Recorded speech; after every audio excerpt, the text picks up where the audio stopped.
Hey, good evening, everybody. I'm coming in hot tonight. I've had a very busy day, busy evening. I had to take the kids and Maureen to the airport. They're flying off to, I don't even remember where, Tennessee, something like that, to play Pokemon this upcoming weekend. Supposedly the last one they're going to do for a while, so it was a big deal. So they had to leave this evening so they could be there in the morning to do registrations and stuff. So they didn't even fly out of Orlando. They flew out of the Sanford Airport, which is north of the Orlando airport. And I had no idea where I was, got lost coming back. So I don't have much of a schedule written down, but I don't really need one because I don't have a whole lot to talk about tonight. It could be a short show. Whenever I say that, it usually doesn't end up being short, but it could be. But nice to have everybody here. Marcus wants to know if we have any Gen 1 pages for sale that could push Anthony over the top for a victory. I don't believe we have any of those available tonight, Marcus, but thank you for asking. Yes, that Anthony can be a stickler for prices sometimes. I mean, to his detriment. But what are you going to do? He lost proudly last night. But yeah, it says Hobby just mentioned you got to catch them all on the Pokemon side of things. But nice to see Lyle and Nick and everybody. West, Gabe, Mr. Easy Go Lucky, Mike ABG, Sean Wallace, and Rick Welch. Plenty of others. So yeah, it's just been a very hectic couple days and really a couple weeks. I'm dealing with a Florida man situation down here that is very weird. Well, I'm not going to talk about it until it gets resolved, for better or for worse. But just a bizarre thing, and kind of weird, kind of sucks. But I'm sure I'm going to work my way through it. But I'm happy to be here. We had a fun evening last night. The Kickstarter ended. Nick Barucci helped kick off the show. We had a good time doing that and added several people to the Kickstarter. That was fun. I'll probably be emailing everybody tomorrow who picked up sketch covers from Sharon and the sketch cards and other things so that we can kind of get your wants on that for the drawings. And I have to get with Nick Barucci early next week so we can figure out our plan of attack on the fulfillment, because I know we've got to print the books. We've got to get the sketch cover things printed out so that we can get those over to both Ken and to Sharon. So there's a few things that we have to kind of iron out, but those details will probably be easy to figure out. And Nick and I, like I say, have a call scheduled early next week. Outside of that, for those of you who didn't get to watch it on Saturday, I thoroughly enjoyed the conversation I got to have with Klaus, and it was, first time working with Jason from Essential Sequential.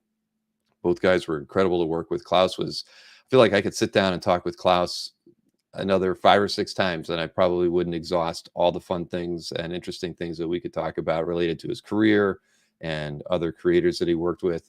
I mean, I really enjoyed that, and the sale was good too, right? I mean, I think we sold more than half. I forget the exact number. I think it was 19 out of 25, somewhere around in there.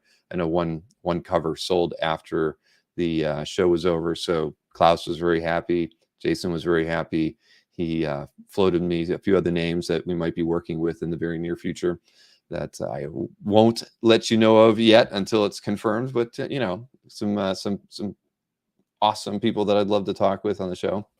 Hami agrees that as well as Jeff, that the Klaus show was fun. It was kind of interesting. That was I typically go into most shows kind of uptight and nervous, especially if I haven't talked to somebody before. So with Chaikin, I'm never uptight and nervous, but with Klaus, I went into it that way, and within like 5 minutes, I don't think I've ever felt at ease talking with anybody as I was talking with him. He was just so easy to get along with, and his stories were great. But yeah, I never I might make it look like I know what I'm doing going into these, but I usually don't. I'm usually nervous as heck, and I'm going to screw something up, say something wrong.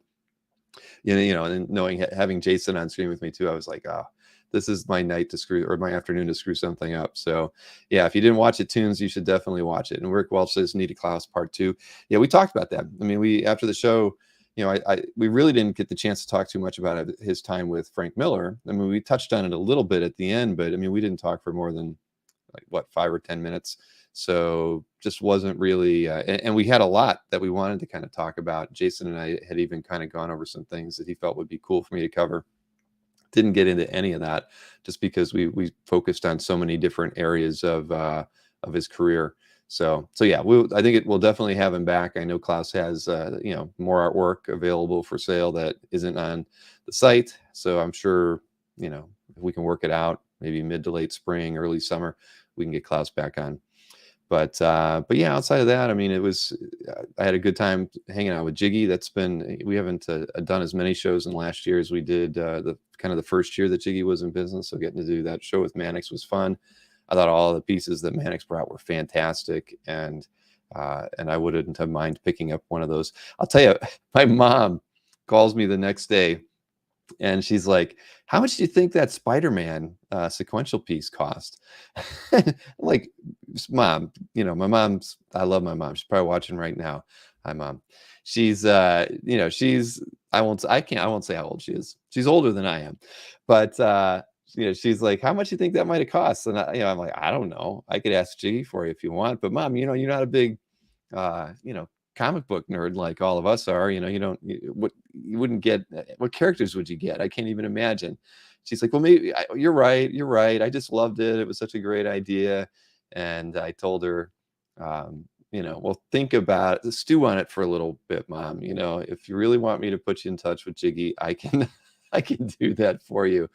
Oh, I should buy it for her, huh, Marcus? Yes, exactly. And Brett was wondering the same. Because I have no idea. I think, no, you're right. Because in Jiggy, when he sends out his commission opportunities, I don't think it typically lists the price, and probably wisely, right? He probably wants to hear what your ideas are and sizes, scopes, number of characters, and things. So, I mean, he must publish them somewhere at some point, but with those Mannix ones being as complicated as they could get. But then my mom was like, "Well, maybe I could just buy a print, Mom." And Billy's like, and I'm like, "No, Mom, you can't do that because it's a commission. There's no way that Mannix and Jiggy are going to make a print out of that. It's a nice idea. It really was awesome." And I don't, and Josh probably wouldn't care to find out that it was printed. That kind of makes it a little more cool, I guess. But and I'm sure Josh would print my mother the whole thing for her if she really, really, really wanted it. But yeah, I thought that was funny. My mom, and all the times that she's watched the sales shows or anything, has never been interested in any artwork that I've shown until Mannix's Spider-Man sequential piece. And hey, it was awesome. Just offer Marcus. So yeah, I thought that was funny. She's mom's interesting. And then we had a good chat with Tony Fleeks on Monday. And I mean, I know he's got a lot of he was actually almost, I think he was on like 3 shows that day. I know he was on a show on the EXP earlier, and I kind of follow him on Facebook, so I saw he was on somebody else's show too. So he's definitely making the rounds to promote that new Local Man book, which is cool. Any self-published thing like that that anybody endeavors to pull out there, and you got to put the legwork in. So yeah, everybody, I know if my mom's watching, she's probably not watching the chat, but Mom, everybody says you deserve the best, and with me being so far away from you, I should probably find a way to make you happy. And I will, Mom. I was talking to my mom the other day, trying to figure out when's the next time I'm going to get up to Ohio to get to hang out with her. And we're definitely going to be up there like 4th of July period. But if I could, I might try to swing up there for a weekend before that. Because yeah, 6 months away from your mom, that's not cool. But don't buy her any Bill Ward art. That's a very good, good advice, Brett. Thank you for that one. So today, I mean, like I say, I don't have a huge schedule here, but I've got Jeff Wedding waiting in the wings. Remember, Jeff gave away a copy of Infected by Art around the first of the year, and we'd wanted to do it again closer to Cap's anniversary.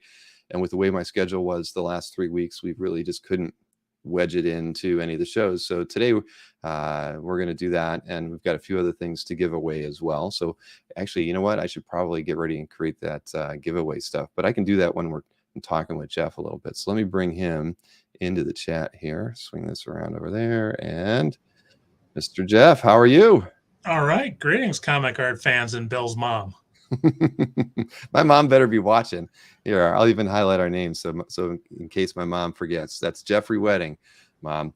So yes, Jeff, nice to have you on the show. Obviously, it's been a while since we did the last show with the giveaway, and it doesn't seem like it was that long ago. But I guess I'll tell you, the last 5 or 6 weeks for me are kind of a mess. All the different, we had the best of wedged in there, and the we had the thing going on here at the house, and yeah, it's been a bit of a hectic few weeks, and there's just so many other things kind of swirling around here. But Well, no, it's Calf is only going to turn 21, so it'll be a full year celebration. that is very true, and that's the idea, right? I mean, I've Right. got the poker chips that you sent me. I actually printed out probably like, I don't know, 300 or 400 of those, the anniversary card that had me in 2003 and 2023. So, I've definitely got a few things to give away. I think you mentioned that you're going to be at Heroes, so I'm sure we're going to be bringing away some giveaways for that. Yeah. Yeah, it should be a good time. This will be my first time going to Heroes. So, no, Heroes is, we all know, is the best time out there. And I haven't talked to George Hodge about it, but we will be definitely having a kickoff party event on Thursday before the show starts in the evening. So anybody who can get in, by dinner time on Thursday, you should plan on going to the party. It could be at the same place. It was about a 10-minute Uber from the main hotel, the Marriott, but definitely well worth the trip. You won't find that many art collectors in the same room any place else in the country in 2023. That's right. By February 2024, hopefully we will change then. That's for sure. Yeah, that'll be something much bigger, though. I still can't really talk about. I've got my RFPs kind of all ironed out for the hotels, and we're going to be submitting the RFPs to 5 different resorts on Tuesday. So kind of like set up preliminary conversations with each of them, just to kind of let them know who I am, and now we're gonna we're gonna just make sure it's polished and perfect, and all the details are proper, so I can get perfect quotes from these places. But yeah, next February in Orlando, everyone, you're definitely going to want to try to be here, because it's going to. I'm going to block the whole month out huge until I hear the weekend. I'm hoping for the first weekend. Second weekend is Super Bowl, so we can't do that. So right. First weekend is what we're going after, I think, because the further you push it, you got the President's Day. That week is a big holiday week. Even down here, it's a holiday. The city that we're right next to, they had a circus here on Monday and Tuesday, and they have an outdoor fair. I mean, stuff that back in Ohio, I'm used to them doing in, May, June, July. Well, They do it here in February. So President's Day weekend week and weekend after that is a big party time down here, apparently. Well, on the end of the month, is a big holiday out here, because my mother-in-law's birthday is on the 21st of February. And then my birthday is 7 days later. But more importantly, so is Stacy's. And so my wife's birthday gets the big highlight. That's good for her. It is. And since we have the same birthday, it makes it easy on me, because I never forget. I'm typing out our giveaway title. I don't even know what to call it. Calf update giveaway 5 prizes. That's what I'm going to call it. So I have a name for it here. I'm gonna go ahead and start it so everybody can see it. And as everybody knows, you always do that exclamation point. Enter. Let me see where I get this thing here. Scott's testing it out for us. I haven't hit save yet. Here. Give me a second. All right, now I'm hitting the create button on there. All right, now it should announce itself in the chat, and then everybody. Yeah, there we go. Wow, Scott did it, and he still was first. Jason and Dino and Chris. All right, everybody's getting it in there now. So yeah, we've got 5 things to give away tonight, but we'll talk a little bit before that, just so we can get as many people in the giveaway as possible. Well, you could also show the items early. We definitely let the entries pile in. So they know, and then before you do your art reviews at the end, you could pull everything. You don't want to be on screen when I do it? It doesn't matter. I could, or if you want to wait. All right. Well, we might get more if we wait throughout the course of the show. Yeah. But that way everyone gets a shot to get entered. Okay. Well, I'll highlight this right there. All right. That's fair. That's fair. Well, we have over 30 right now, but so as everybody knows, Jeff picked up a couple copies of the limited edition version of Infected by Art 10, and we gave one away earlier in the year, and now we're going to be giving a second one of them away. And Jeff was nice enough to create slides for these things. So this is the the second limited edition cover for that book that we put together, and the art's by Mark Poole. It's the 74th out of 100. We only printed 100 each of the LE versions for the Paraiba 10, and it's a great book, and I'm proud of it. I came in right after book 1 and took over. I mean, Todd would say that, you know, we work closely together on it. We really do, but I kind of do almost all the work. So, but and what's also great is you're still doing all the work, because you were involved with this, and I don't have to talk about it. That's right.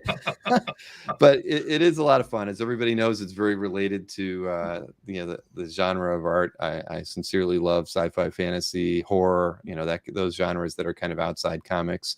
And I get to work with a lot of artists that aren't you know, they actually kind of go between mediums. I mean, there's traditional artists as well as non-traditional artists, people working in digital, not AI, but digital painting.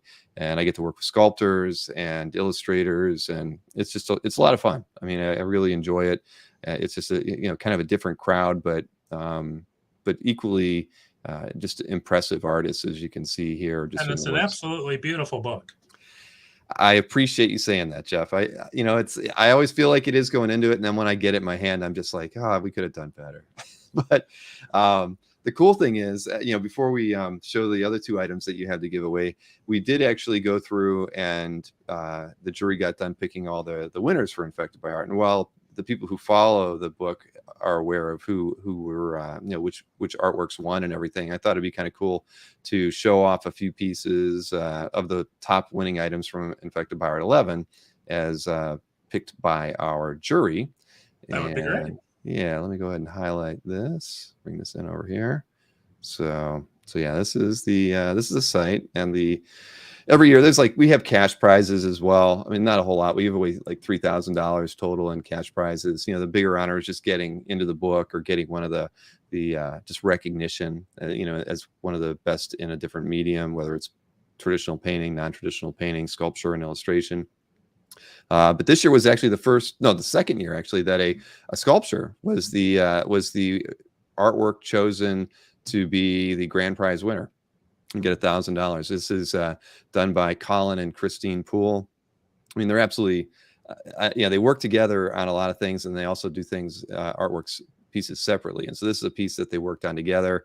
And I don't know if they list the size in here, because a lot of times their work is pretty much life size. Wow. So I mean, and I know you look at this and you think maybe it should be like a foot tall or something, but typically no. I mean, they're usually really, really large.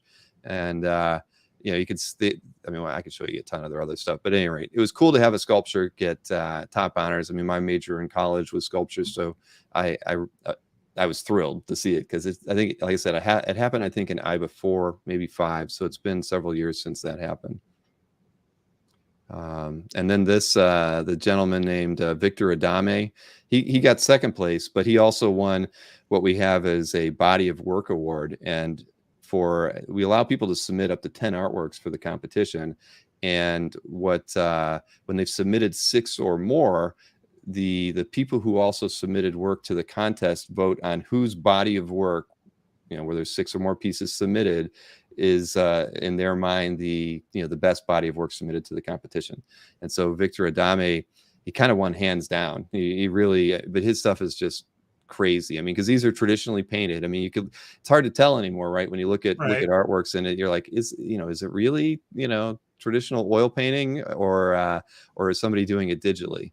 And no, I think this guy, he does work in gaming, so he does do non-traditional work, but the work that he did, that he submitted, all of 6 of his pieces were all traditionally done.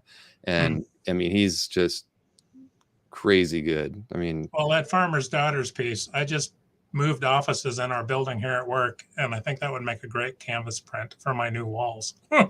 Exactly. And I'd never, you know, I think I'd probably seen his name somewhere around, but that's the cool thing about this competition too, is that I get introduced to a lot of artists that I would never have the opportunity to even hear of, because, you know, I mean, whether this art's made for gaming art or it's done for Wizards of the Coast, for Magic the Gathering or something, it's something I don't play. So much of this art and the artists that are in this field, I don't ever really get to see. So it's cool. I mean, I you know, and so we always try to make each year a little different, but this one was a lot of fun. And the other honorees, third place was a sculpture.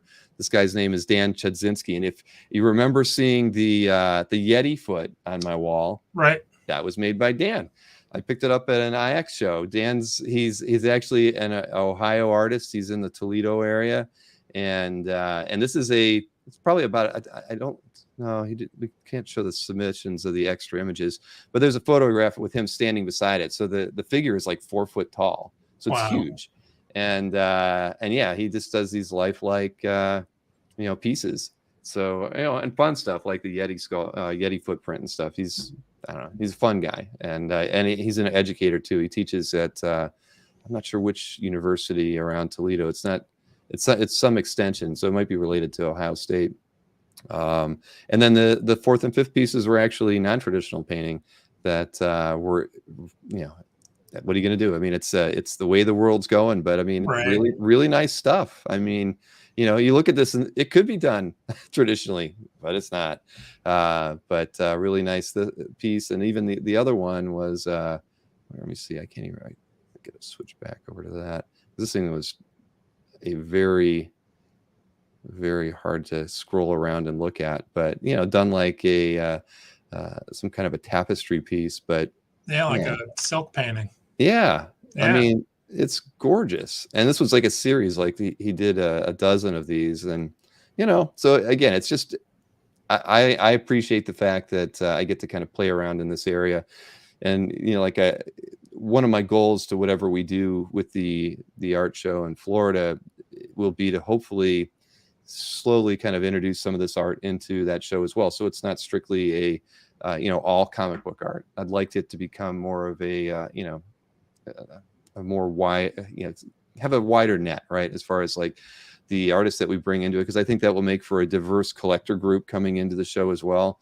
And I think the more often we can expose collectors of this art to the comic and illustration artwork that we're most fond of, and vice versa, the better it is for all of us. And I think so what we do is we have the top 5 that actually get cash prizes, and then we kind of just honor top vote pieces voted on in each of the category awards, and and then again the body of work award. So it's a fun thing. I get to do it every year, and the end result from doing all of that is that we end up with a book, and it's just great. And the funny thing is, I don't even have a copy of the last 3 or 4 of them, except for the proof copy. I don't know how, because they don't get shipped to me. I have another guy that handles all the book fulfillment.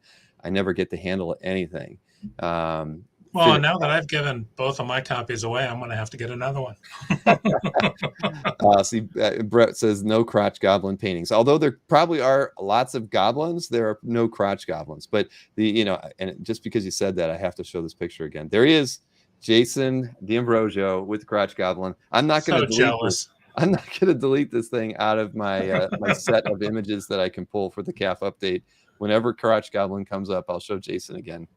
So, up until my one time visiting Anthony's warehouse, and I was not aware that painting existed. I think that turned up the week after I was there. Otherwise, I would have requested it. There. Oh, hey, Bootlegging says this is how Dragon Con is set up. They have a whole fine art floor set up separately from Artist Alley. There you go. I mean, that's sort of the approach that I'm thinking about with regards to the show that we're going to be putting on. But yeah, different convention for crotch goblin fantasies. You got that right, Marcus. Well, when Marcus hangs it on his wall, I do hope that we get photographs of it in its place of honor, because I assume it would be in front of either a stack of fireworks or some kind of a Lego assemblage of Lego frame. Yes, exactly. Although there should be an official event and an unveiling date where we could all be invited. I like that idea. Yeah. You're absolutely right. There should be a cloth hanging over it, and pull it down. Everybody velvet rope. Oh, Marcus says it's going to go on tour. I love it. And Jason, you're right. It does deserve to be in the next card set. Absolutely. And it was funny. As soon as the show was over last night, we were talking about, the card set will be like the next thing. It's going to be 6 or 8 months down the road, but once we get the Kickstarter fulfilled and everything, we'll probably start thinking about the card set. But Maureen was adamant that if we do another card set, that we can't, we need to make it more fun. We can't have like the same backs on them. We've got to come up with something creative to write about each of the cards by and large, and come up with some just to make them a little bit more interesting. Well, I will volunteer to write the mini bio for Mr. Handy for Matt's card. That's right. You definitely, you and Matt should definitely be involved in that one. Yeah, without question. Let's see. What did Dennis? When are we going to get a gallery art version of CAF? What do you mean by a gallery art version of CAF? You tell me. You let me know, Michael. I'll try to answer that. Marcus needs to write the Crotch Goblin one. Yes, he should definitely write the Crotch Goblin card. But and it'll be a lyric and verse. Yeah, yes, exactly. I saw, well, because one of the pieces in the CAF update is from Marcus, and he wrote a wonderful a piece for his own artwork, which was a Valentine's ode, of course. But we'll be looking at that a little bit later. So Jason wants him to write all of them. He could, Jason. You're right. You know what? That would be very funny, but I have a feeling there might be some bruised egos here or there from people on the cards. So I couldn't give him all of them, but I could give him select cards to write, because I certainly wouldn't care. I could tell you that. And there's probably most of the memes I wouldn't have. Well, keeping them limited to just a few cards also makes them special. Exactly. The Marcus penned version. I like that. All right. So where are we at now? We're at 43 people. I know we're going to get some more. So well, listen, we're going to keep talking and then we can probably give it away. But why don't we show off the James says he can write mine. James wants him to write his. Jason, everybody's volunteering. All the amateur dueling dealers are going to be like, he can write mine. I want him to write mine. All right, I get it. Okay, so after the Infected by Art book, we have, let's see. Oh, that's right. We have an Al Rio tribute art book that you picked up. Jeff, tell me a little bit about how you ended up getting this one. Yeah, so a few years ago, I had a note, and I've now set it somewhere else. So I'm going to turn around and grab the book. Al's business partner, Terry Maltos, did a couple of Kickstarters where he did these tribute books. They're hardbound. He did the 2 volumes before this one, and each of those covered a block of years of Al's career. And by the time he got to 2008, there was enough material to fill 1 volume all by itself. And so volume 3 is a collection of pencil prelims, commissions, covers, just a whole smorgasbord of Al Rio art for the viewer to gaze upon. This one was published in 2019. They are still available from the website, which is buymyrecordsandcomics.com, if I remember correctly. But I picked up an Al Rio New Mutants Forever prelim and the ink page by Bob McLeod. And very kindly, they threw this in with the shipment. And I thought it'd be a good giveaway. So again, just a compendium of the year 2008 of Al Rio's art, who left us way too soon in 2012. Just really was not, I think, on anyone's radar that he would go so quickly. No, I remember it was a complete shock too. And for those of you who don't know, Terry Maltos actually started, the site that was Comic Art Community. We, when the Comic Art L was really the only site, the long box, that had where you were allowed to have 5 pieces of art, it was kind of ironic. Terry launched Comic Art Community, I think, within, and I don't know, those of you who were around back then can remember. I mean, Dino and Marcus chime in if I'm wrong here, but I actually think Comic Art Community might have launched a week or 2 before Comic Art Fans did, and both with the intent of creating a gallery site for people. But Terry's site was more nebulous. It wasn't like you created your own gallery, but you could add all the artwork you wanted to it. It just didn't have a structure. And I think that was kind of wouldn't say it was its downfall. The site's still out there, but it made for a different experience than like having your own personal gallery. And I think that was why kind of comic art fans kind of just caught on with collectors more than comic art community did. But that site evolved over time. I know he worked a lot with he had a lot of published art that was getting posted on there, and so it was actually a pretty good resource when it was in its heyday. I went back there. Actually, I think after you mentioned it, I was like, I'm kind of curious where that thing is at, and he it looks like it's changed a bit. Bill the Destroyer. That was not my intent, Jason, but it was weird. It's like you always see, if there's an Ant movie coming out from Disney, somebody else has an Ant movie coming out. Well, literally within weeks, you have two brand new comic art collector sites pop out. It was weird, but it is what it is. So, well, as a historian, there are those moments in time where that parallel independent development of a concept happens. Exactly, because it was a clear need, and he was a programmer, web host. He I forget, he had done a few artist websites. I don't think he had worked with any dealers. So and he was repping El Rio, so he had that experience. I think he even had his own servers. I mean, we were kind of very similar in our level of business knowledge in the internet world at the time. But yeah, let's see. Sorry, I was trying to read through. Where was that? Is Bill Stanley wants to know, am I going to Las Vegas anytime soon? I am not, Stanley, but I did let Jeff know that I try. I didn't get to go last year, but I do try to go every fall if I can. I've missed him during the pandemic. I went to that. I think it was there in 2021, maybe. Was it? Yeah, that's right. Yeah, I was. We tried to get together. But I was down with COVID that time. You came down with COVID when I was going into town, so we didn't get to get together. Yeah, that would have been the first Las Vegas chapter meeting. That would have, because that would have predated when Larry and Ian came into town. So, which was the final trigger that got us all to start gathering. Exactly. So the question is Stanley going to be in Vegas anytime soon? Yeah, that's definitely the question. And yeah, I don't know why, Dave, that it's not popping in there saying, hey, you got entered, but I can promise you that it is, because it's not a setting in the giveaway rules. But yeah, no, they're all definitely going in there just fine. Brian Bailey was last, then Rich Donnelly, Stanley, Dave Kopecky, you were number 42. So yeah, typically it does kind of kick back saying you were entered, but they're all going in. Sorry about that, but I'm sure it'll fix itself the next time. And then finally, your third item of the evening, which I think, as you said, is rather appropriate for the coming storm. You have a Fred Hembeck Jack Frost sketch card.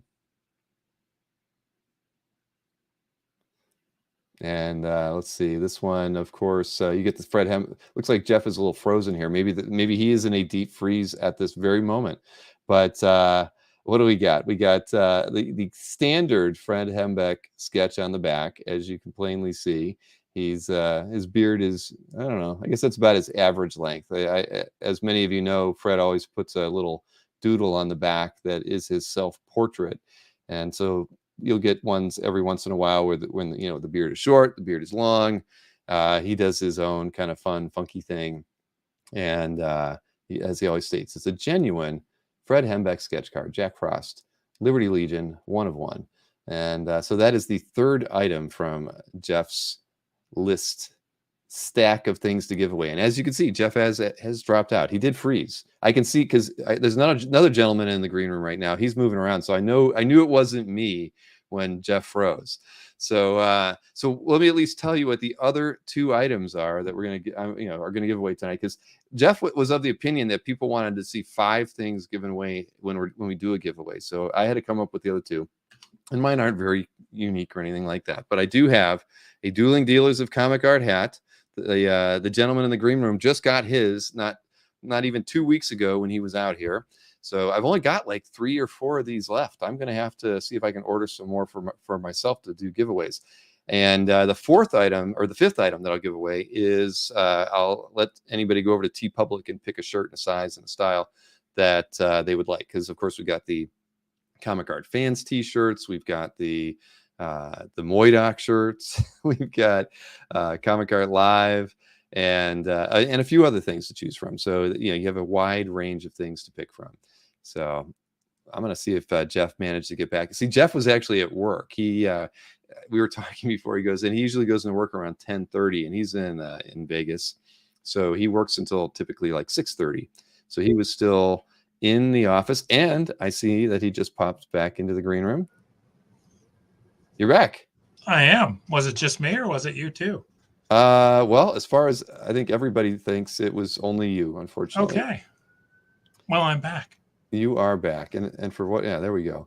So, well, what can you expect? We've got a winter storm hitting the West Coast. I know. I had to tell everybody about your the Jack Frost. So that's right.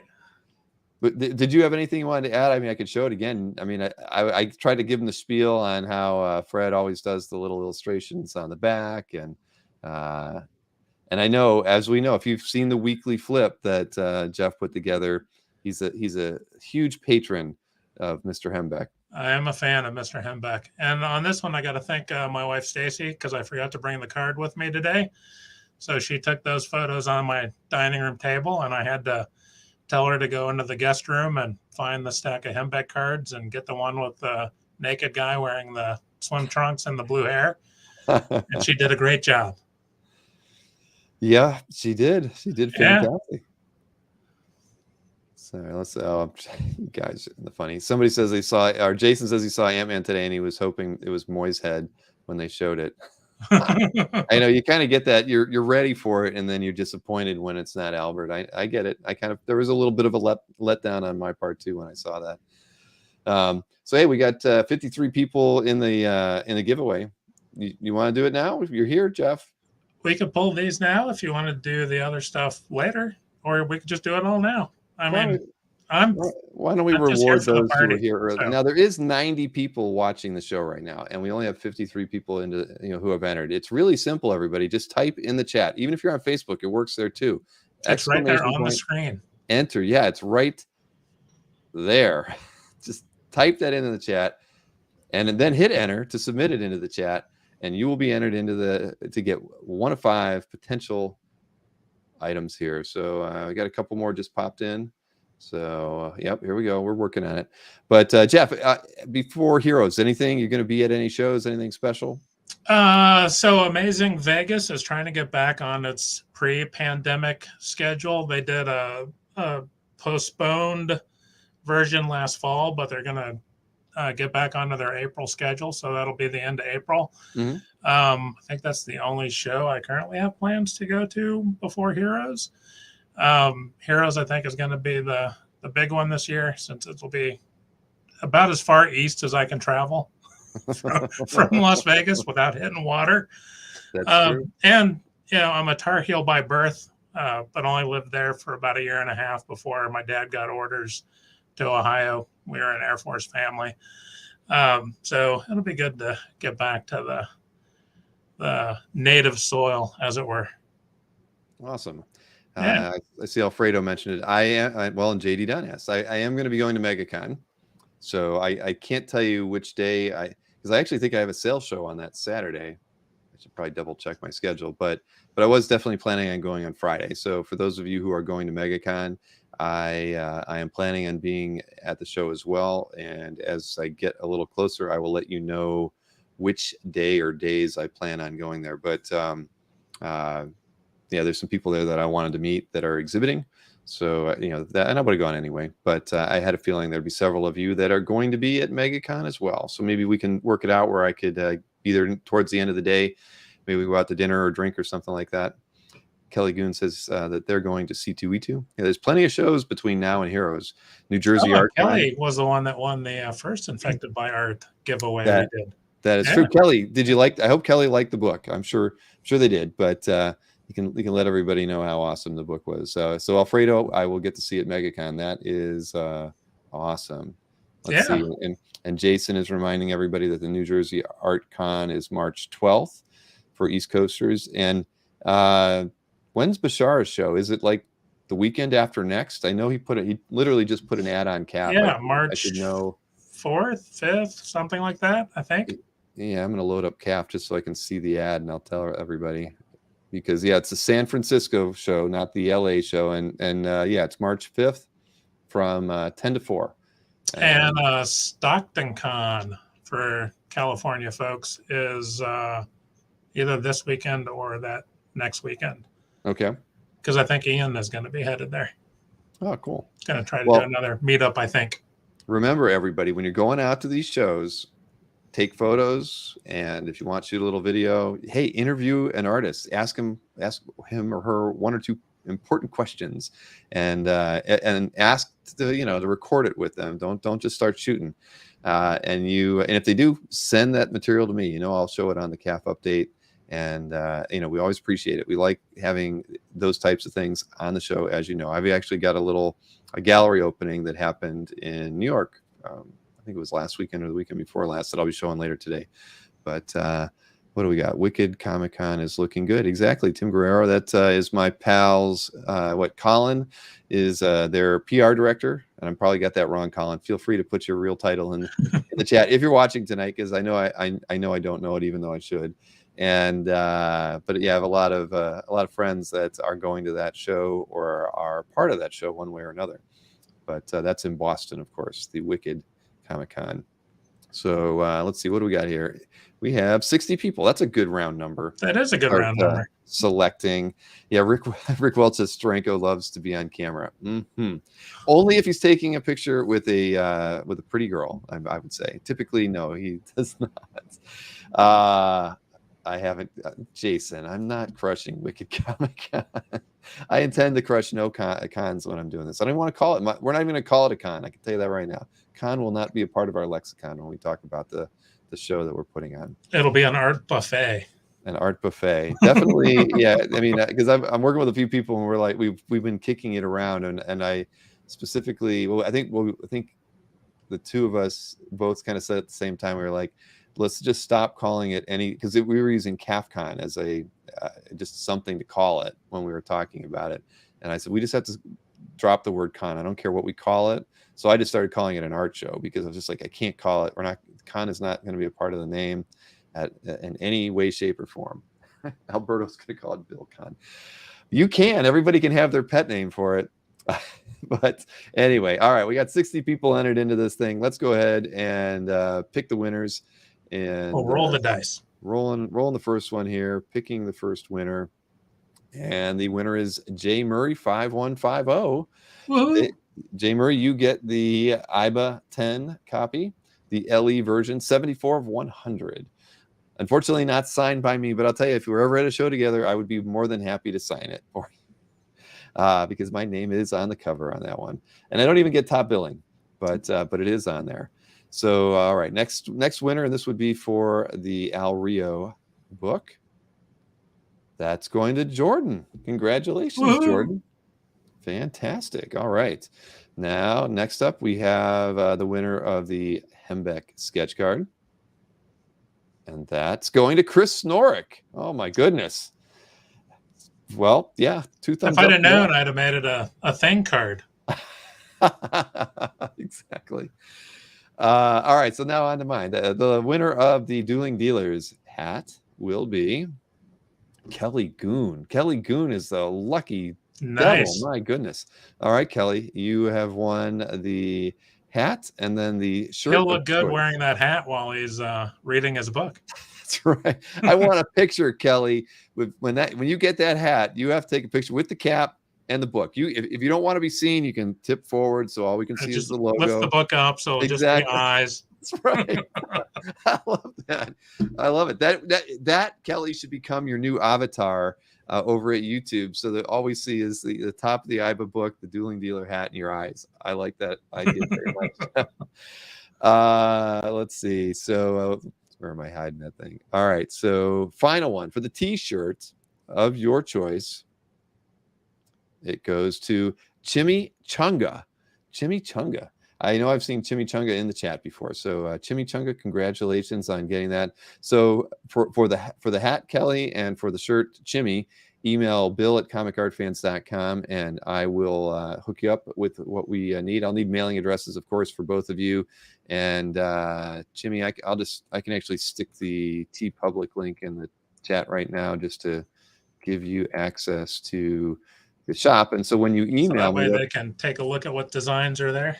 that is exactly it. So when you email me, Jimmy, you can actually say, you know, I want this shirt style with that logo and with this the shirt style, because they come in like, you know, they've got long sleeves, short sleeves, t-shirts, and you name it. All right, and of course I can't pull up the link immediately. Yeah, here we go. I'll just stick it in the chat right now. Oh, and congrats, Chris. Second Hembeck card. Will be time to start a binder. You'll be doing a flip next year. They're that addictive. There you go. And Hey, Jimmy, Bill, can you put my name back up? yes. Let me. Because I suspect that dropped off when I disappeared. There. Well, no, it actually dropped off when I have the banner thing showing at the bottom. I don't know why they do that, but so Jimmy, the other winners yes, can contact me via my gallery at Comic Art Fans, which is my name. So all you got to do is find Jeffrey Wedding, and then you can shoot me a message through Comic Art Fans, and we'll figure out shipping and get those off to everybody. Exactly. And here I'll even put Jeff's CAF gallery linked into the chat for those of you who want. And for those of you who are curious about Jeff's collection on CAF, you can just click that link too. Although none of my Hembeck sketch cards are in there yet. Well, we've seen them all because we've seen that flip. We did the flip, but there'll be a lot of small scanning in my future. Oh boy, that is going to be, but there's a lot of Star Wars artwork in your CAF gallery. There's a lot of Star Wars artwork, and I'm going to be in a bit of a timeout in terms of buying new art at the moment because I've had a string of car repairs. Oh no, that I was not expecting. So now could be a good time to catch up on some Hembeck scanning. So that's the beauty of the hobby is even when your budget suddenly disappears, there's all kinds of other aspects, you know, that you can go back and revisit your existing collection and stay entertained and engaged. So quite true. Yeah. And I saw somebody, this is a good time for me to be doing a t-shirt giveaway because most shirts are 35% off right now. Perfect. Because I basically buy it and ship it. So whenever anybody wins. So Jimmy, yes, please look, pick your shirt style, what you want printed on it, all that stuff. Send me the information with your mailing address and I'll get one ordered and mailed out to you. And then Kelly, you do the same. Shoot me an email at bill@comicartfans.com with your mailing address and I'll get you the hat out to you pronto. Oh boy. All right, Jeff. Well, I sincerely appreciate this. And of course, I know we're going to be seeing each other hopefully sometime again soon. We've been chatting about some our side projects on CAFU and whatnot. So hopefully we'll be able to do a few of those in the future. Yeah, I think we're on track. Started some outlining for the next one. So just have to get that dialed down and then get our examples together and we'll get that on the schedule somewhere.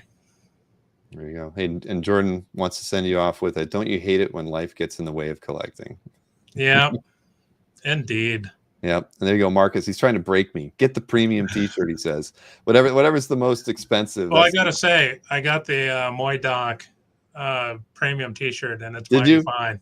The premium t-shirts are really nice. I bought a few. Really soft. They are. They're awesome. So no, I agree because I've bought a few for my very own, and they are very, very well made. So all right, Jeff. Well, I will see you again soon, and thank you so much for doing this giveaway with me. And I really, really appreciate it. Yeah, we'll do it again in a couple months. We'll figure out something else fun to give away. All right. Yeah. Yeah. All right. OA collecting is life, says Chuck Arnold. Absolutely. Tri-blend. Marcus wants everybody to pick the Tri-blend premium, whatever is the most expensive and supple. So moving right along, I got my next guest in the green room. I mentioned he got his very own Dueling Dealers of Comic Art hat not too long ago. James Doombot S is in the house. Hey James, how are we doing? Hey Bill, how are you? Everything is fine. Good. The house looks on fire, though. I hate to say, the bunk bed it's got a lot of smoke on it under it tonight. That's all right. No, I actually feel guilty for not wearing my Dueling Dealers hat, but I was looking. I'm like, that's not the right color. Next time. But yeah, everybody who's been on the show as an amateur pro am, or whatnot, I've always made sure I've gotten a hat to. And of course, James has been on 2 amateur shows and very deserving of a hat. I got to get one out to Fish, don't I? It's got to be black. He'll only wear it if it's black. Oh, well, then maybe I shouldn't send him one. We'll have to work spray that paint out. it. Spray paint it. Maybe I was going to say on those dueling dealer cards, if you should have, like what sports cards do, special inserts. So like one of them is sprayed with Hulk cologne, and just limited edition, or a one little has like a torn piece of T-shirt or something. Oh, or game worn pasty. But like special edition rare cards. So I love that. No, that is perfect. We obviously can. Yeah, you get pure DNA on this card from Anthony. Too much. Wait, Jason doesn't have one? I thought I gave one to Jason. Jason, you don't have a hat? For some reason, I thought I gave you one. Well, I apologize. Why I didn't give you one at Heroes? Well, I guess maybe I didn't have them at Heroes last year. I thought I gave Jason one. I apologize, Jason. Hey, he'll just flip it on eBay or to Anthony, so it's all good. They are rare. All right. Well, Jason's got to get one. Okay, he says nope. I ran it. See, I knew Jason was there, but I ran out. All right, Jason, email me your mailing address, because I literally have probably like 3 or 4 of these left. So I've got to find out if Fish will wear one that isn't black, and I've got to mail one to you, and I've got to mail one to Kelly now. So get me your mailing address. I will get it out to you, because I still have to mail the darn best ofs, everybody. I am so far behind. It's just been brutal the last couple of weeks. So I will get those out. They are sitting proudly. I mean, you can see the corner of one of these babies, right? Hey, it was surreal to see that office from a different angle, but he's got them. That's true. Yeah. See, this hammer is actually worthy. All right, this one, you are a worthy collector if you get this one. And this is one of the ones where the handle was actually broken on it, so we had to pop the other one off, and my uncle had printed those extra 5. So some people are going to get the one where they actually are worthy enough to lift the hammer off of the base. What people don't realize is your office is in your she shed. It's not even actually part of your house. Exactly. Well, privacy. That's what I need. I can't hear anybody yelling in the house, but I can hear the hillbillies and stuff out the backyard. But other than that, it is nice though. It gives me my own space. I've got my own bathroom, my own closet for all of the costumes that we have from Dueling Dealers. So I think maybe this was by design by Maureen, actually, where she was like, Bill, I think you should put your office right there. Oh, that's what sold the house. Yeah, it did help. It did help. I mean, what am I going to do though? But the reason James is here, everybody, I mean, I want to at least get this thing out here so we can have people start kicking some of these out here. James is here because obviously he's running our the sketchbook shows that we do. He's helping us pick the topic for every month, and we want to be able to set up a poll for the sketchbook for March. So well, go ahead. Why don't you tell him what you want, James? Sure. I'm gonna basically in about 30 seconds I'll just say go, and we'd like your ideas of what you want the March theme to be. We'll let that run for about 5-10 minutes. I'll jump off and take notes on the theme. So don't start now, because I ain't looking at the comments now. And then what I'll do is I'll come back on about 10 minutes or so. I'll give Bill a nod, and just like we did the selecting of art, I'll throw an online poll, and you guys can actually pick the March theme. Just real quick on the sketchbook for February, it's homages, right? And there's some just gorgeous art. So this, the panelists are going to have a very tough time to actually pick the 4, and you guys are going to have a very tough time to vote on it. But right now, by the way, we've got 3 panelists.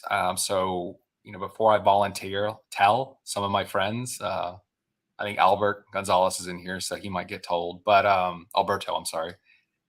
Anyone wants to volunteer to be that 4th panelist, just hit me up. Wow, look at that one right there. That's a Vampirella with some back, if you ask me. Larry will pick that one. Is Larry on? Who's on the panel? I'm sorry. Yeah, no, he's not on there. He's not on the panel. He is. He is? Yeah. Well, there's plenty to look at. But no, it's good stuff here, everybody. And how many we got posted? How many pieces? 137. That's fantastic. Yeah, we've got about 5-6 days to go on this, so anybody else can keep posting, and I'm looking forward to the next show. Obviously, I know I've got on the schedule, which I don't have the calendar in front of me, but it's the first Monday in March, which I think might be the 6th. Okay, yeah, March 6th will be the show that reviews the February calendar. So why don't we, so how do you want it? So you're going to have everybody just go ahead and kind of throw some ideas your way? Yeah. So 2 questions for it's not too late to enter for February. I Mhm. saw that asked.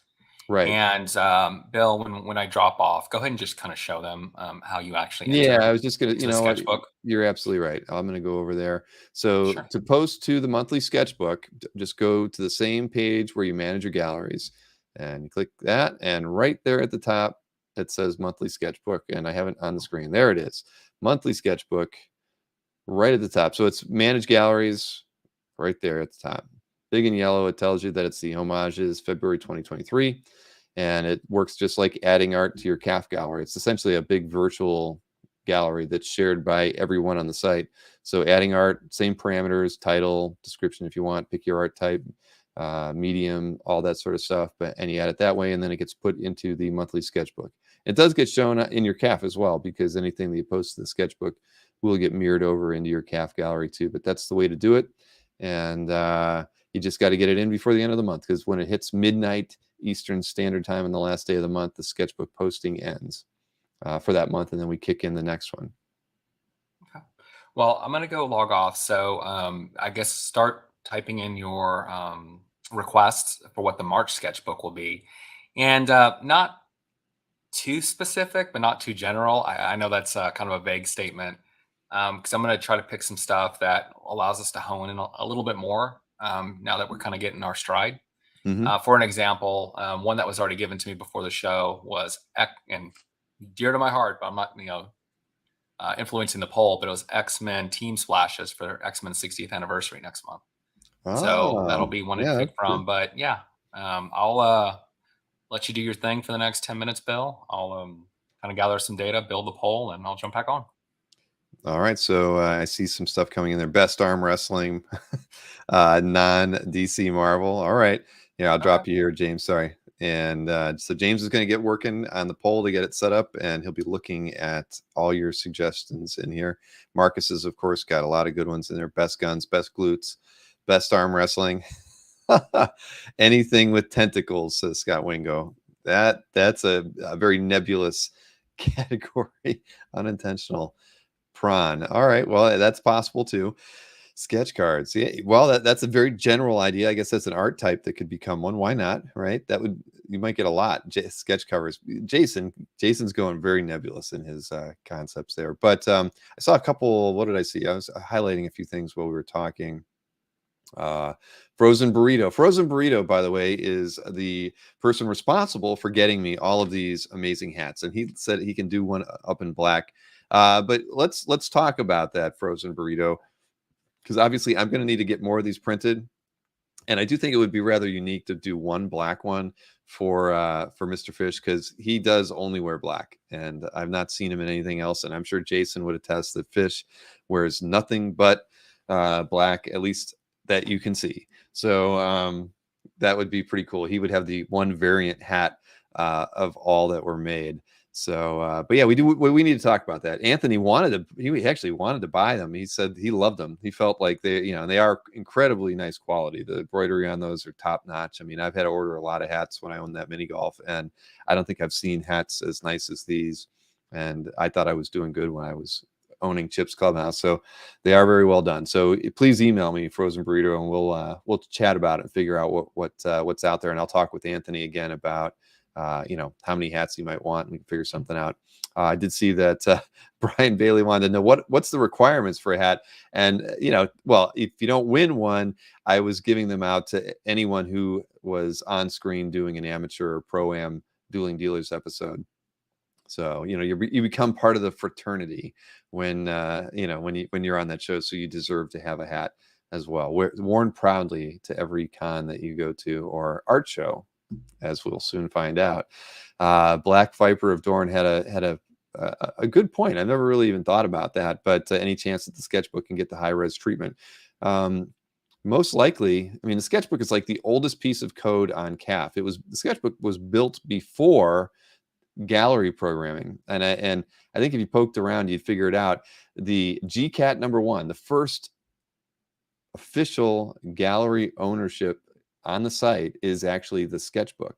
That CAF's founding principle was based on the sketchbook. We talked about that when we had Mr. Fish on, and we were talking about how there was a physical sketchbook being passed around at one point. So the sketchbook was actually programmed in here to be the first official gallery on CAF, and mine's #2 and Maureen's #3. So, but that was how it kind of all came together in its own weird way.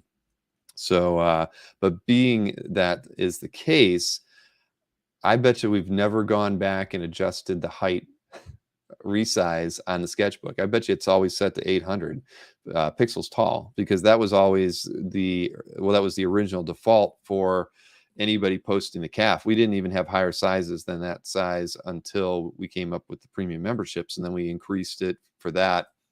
So I've made a note to go back and look at that. Maybe we will come up with a higher, set it to something higher than the 800, like 1500, 1250, something like that. I'll try to come up with a good number, but you're right. We should show the sketchbook pieces in a much better resolution than what we're doing, because I think you're right. 800 is probably the max it's set to right now.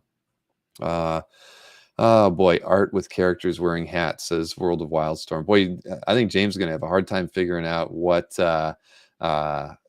what pieces to pick here. Mr. T art. Michael, that really either featuring T or drawn by T.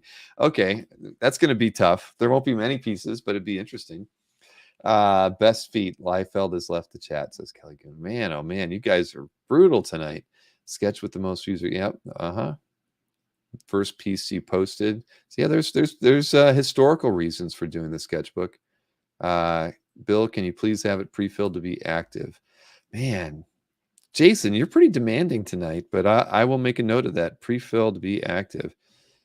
I mean, let me see here. Since I'm over in there. Oh, you're right. When you add art to your CAF, it does preset the active checkbox, doesn't it? And I think the reason we did that was because so many people in the early days were forgetting to do that. We always had it unchecked.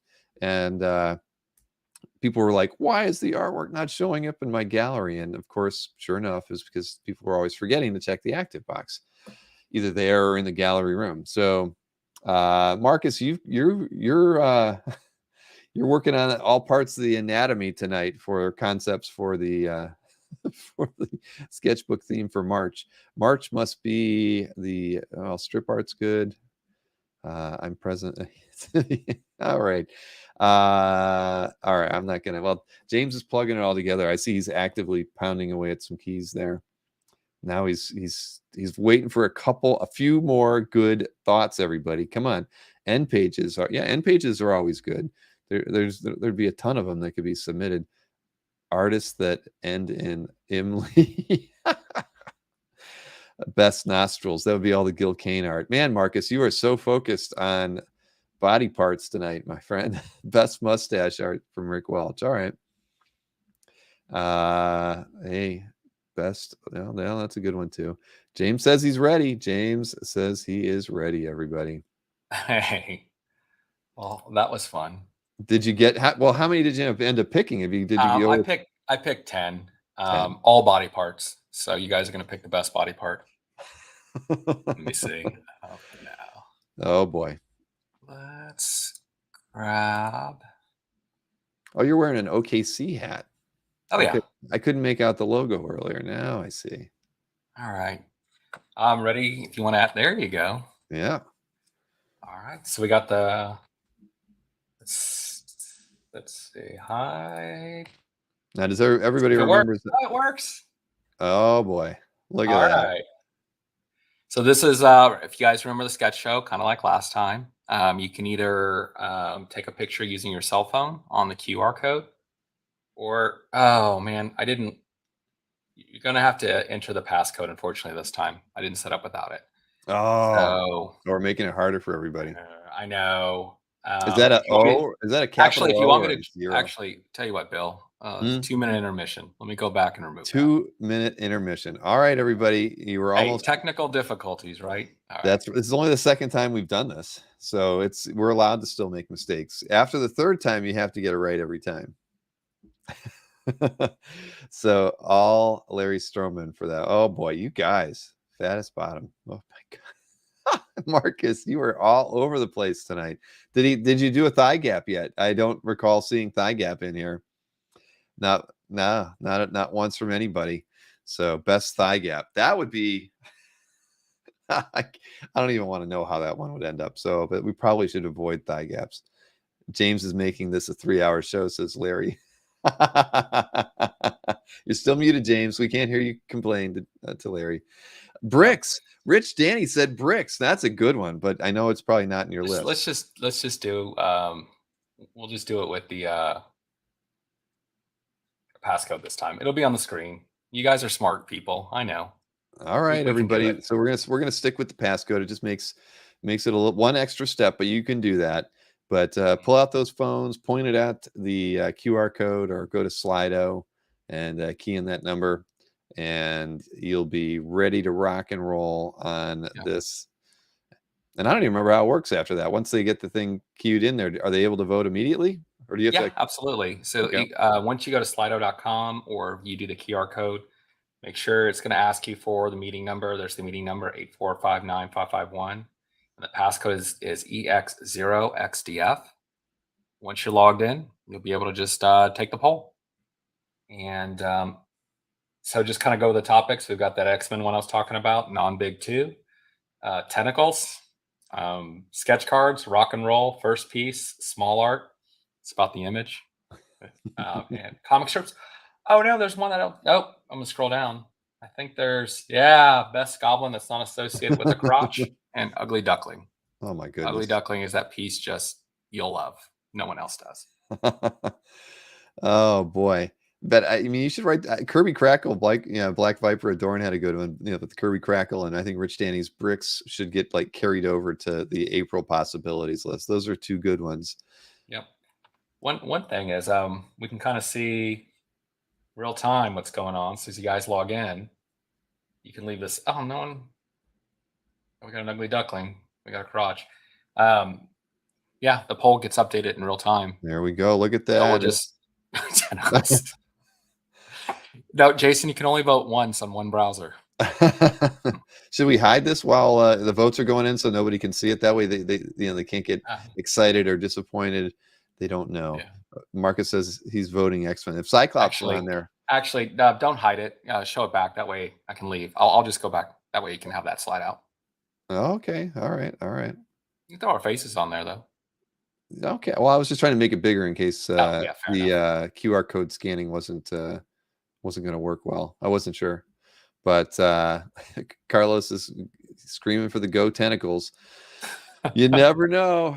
Hey, the audience picks. Yes. What was it? Viva, or I don't know what Elon Musk said on the Populi. The people decide. The people decide. Scott's really trying to influence the vote tonight.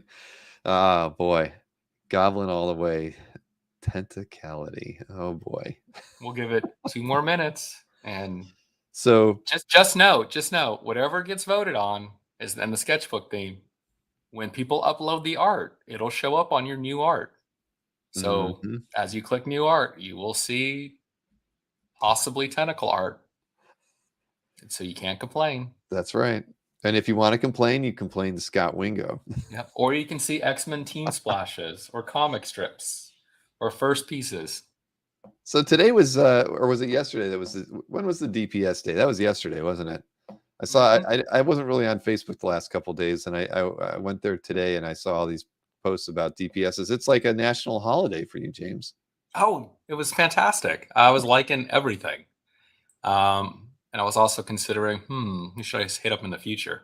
Right, so exactly. I was cataloging in my mind. Right, you were taking notes. Okay, he's That's got right. this DPS. So if you see a random note from me just saying hi, know that I have ulterior motives. Mm-hmm. So. Oh boy. All right. Call it in a minute. Call it in 60 seconds, everybody. 60 seconds. I don't want to take too much of your guys' evening. Thank you. But yeah, no, I mean, so we're looking forward to seeing you guys on the chat very soon. So we've got you'll be on the 6th. So we're just less than 2 weeks away for that. And did you say you need a volunteer? One more. One more. So if you want to reach out to James through his calf gallery, he's James S. On the you just go to the premium member list. He's easy to find there. Shoot him an email through his calf gallery and tell him you're available. If you're not, you know, and even if you're not available for this one, but you might like to be on the next one, email him too, so that way he can reach out to you when it's time to do the March or April or whenever. A couple of updates though. We're talking to Bill about it. The panelist who picks the winner will get a calf item. There you go. And I'm personally funding that one, Bill. I'm not putting you on the spot. All right. So hey, like I a was t-shirt, like a premium t-shirt. right, exactly. Just hope that Marcus doesn't. He'll be going all out and encouraging everybody else to get that. Hey, I like I say, the premium ones are the best. Has Bill started doing James' workout routine? I have not yet, Stanley. I wanted to. Everybody in the house wants a tonal, and I should have bought one before the prices went up at the end of January, and I didn't. You know, by and large, we actually couldn't even see the walls in our home until the party 2 weeks ago. And so I really wasn't even sure where I wanted to put it. So at least now, you know, and I only say that because we still had boxes, you know, to unpack all along the sides of the wall of our main room in the house. So we know it's going to go in the main room. We want to be able to look at it every day, James, and be like, and have it taunt us if we don't use it. Well, the nice part is you can take the arms out and put them in angles to hang clothes on. So if anything, you don't use it. Maureen is going to get a lot of use out of these because she loves hanging clothes rather than on exercise equipment, right? So yeah. All right. Well, first thing, I guess I'll look for a sleeveless calf shirt. And then, you guys ready? We are ready. I don't know what it is, so I'm gonna hit next, and I swear to God, if it's tentacles, then so be it. Here we go. It is. Oh my God. Oh well, Okay. There you go. Blame Scott Wingo, everybody. Let's hope the hentai is kept to a minimum, and people are focused mostly on Doc Ock and Aquaman. So here's one last thing. I know that the calf community loves to give feedback, and I appreciate that. All feedback associated with all the art picks, it's McSpidey Gallery. Just send him a note, and there you go.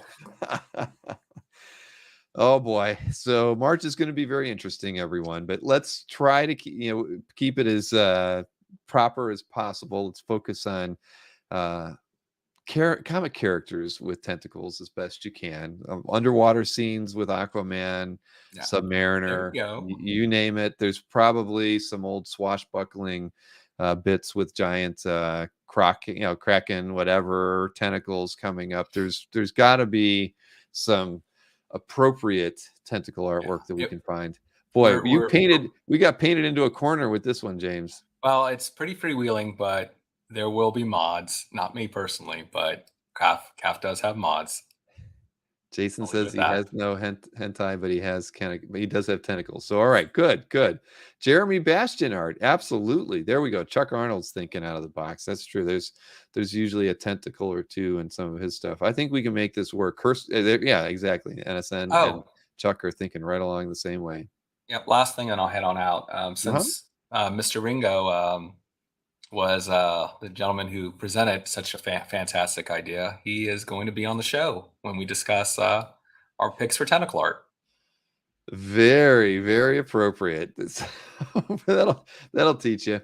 So watch out, Marcus. If you ever get one of your ideas picked, you may have to make at least a recorded video.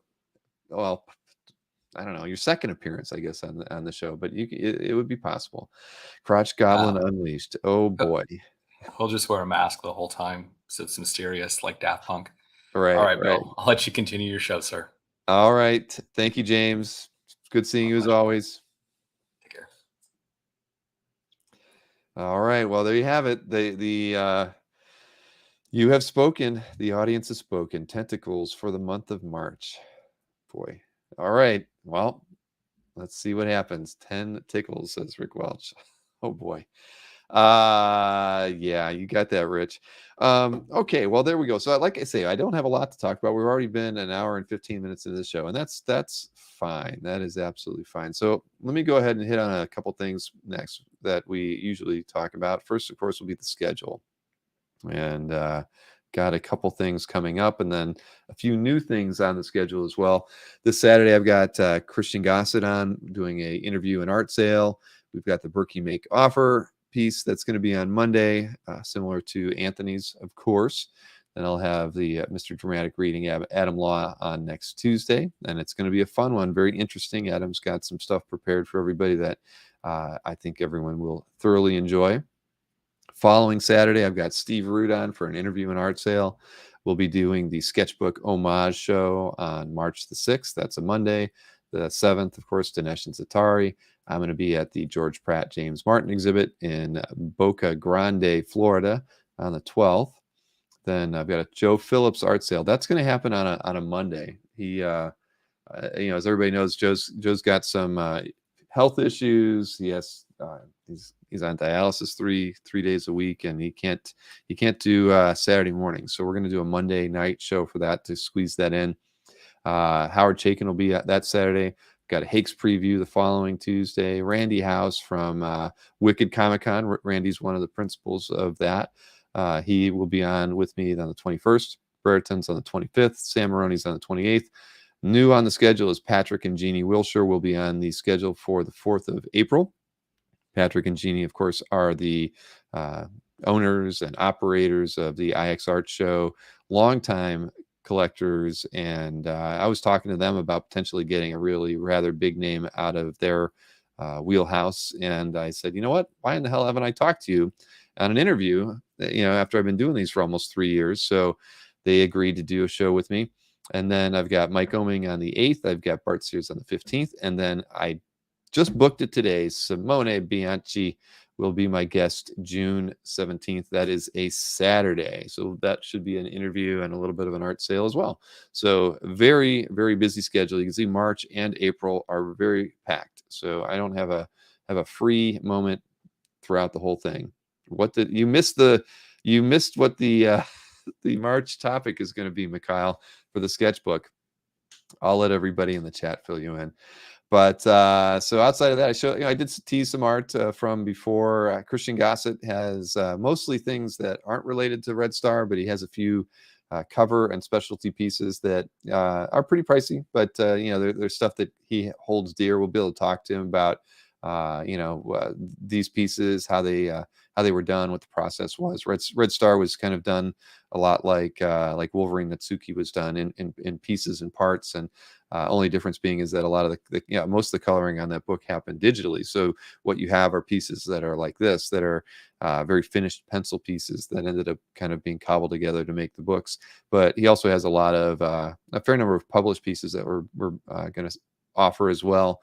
So I know there's some Superman art. I forget there was some Star Wars art. I think the piece on the right is from one of the Star Wars books, some Sith book. I can't remember which.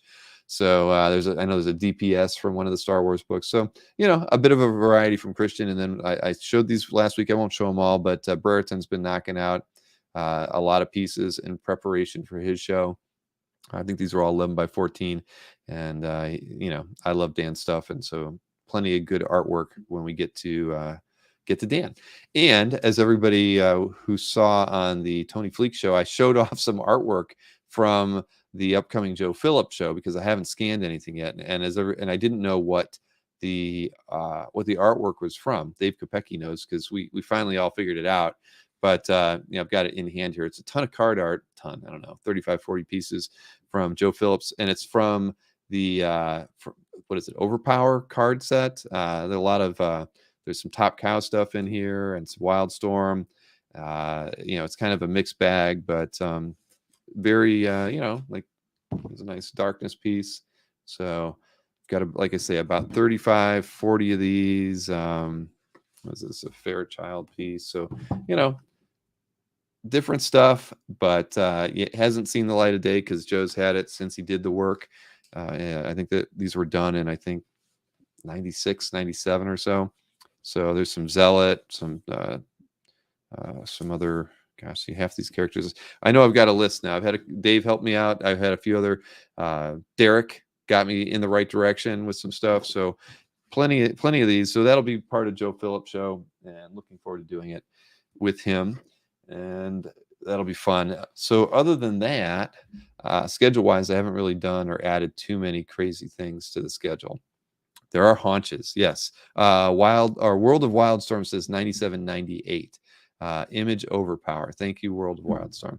Yeah, those stuff looks great. It really does. And as I've mentioned, we'll be talking a little bit about the Hero Initiative when we do that show too, because Hero's been helping Joe out for a while. He's needs help with several things. Just transportation, some rent stuff. He has some insurance and medical care that's getting taken care of outside of Hero, but Hero's been helping him, and this sale will definitely help him out immensely as well. So looking forward to helping him out with that. And it's a good thing for us to help a creator in need. And I know that Joe said that he's actually looking to he's looking for a little side work right now as well. I mean, he's tied up with the medical visits a lot, but it sounds like he has time to pick up maybe a commission or something here or there. I haven't been able to talk with him directly yet, but I did ask to see if I could have a phone conversation with him next week, just to see how I might be able to help him out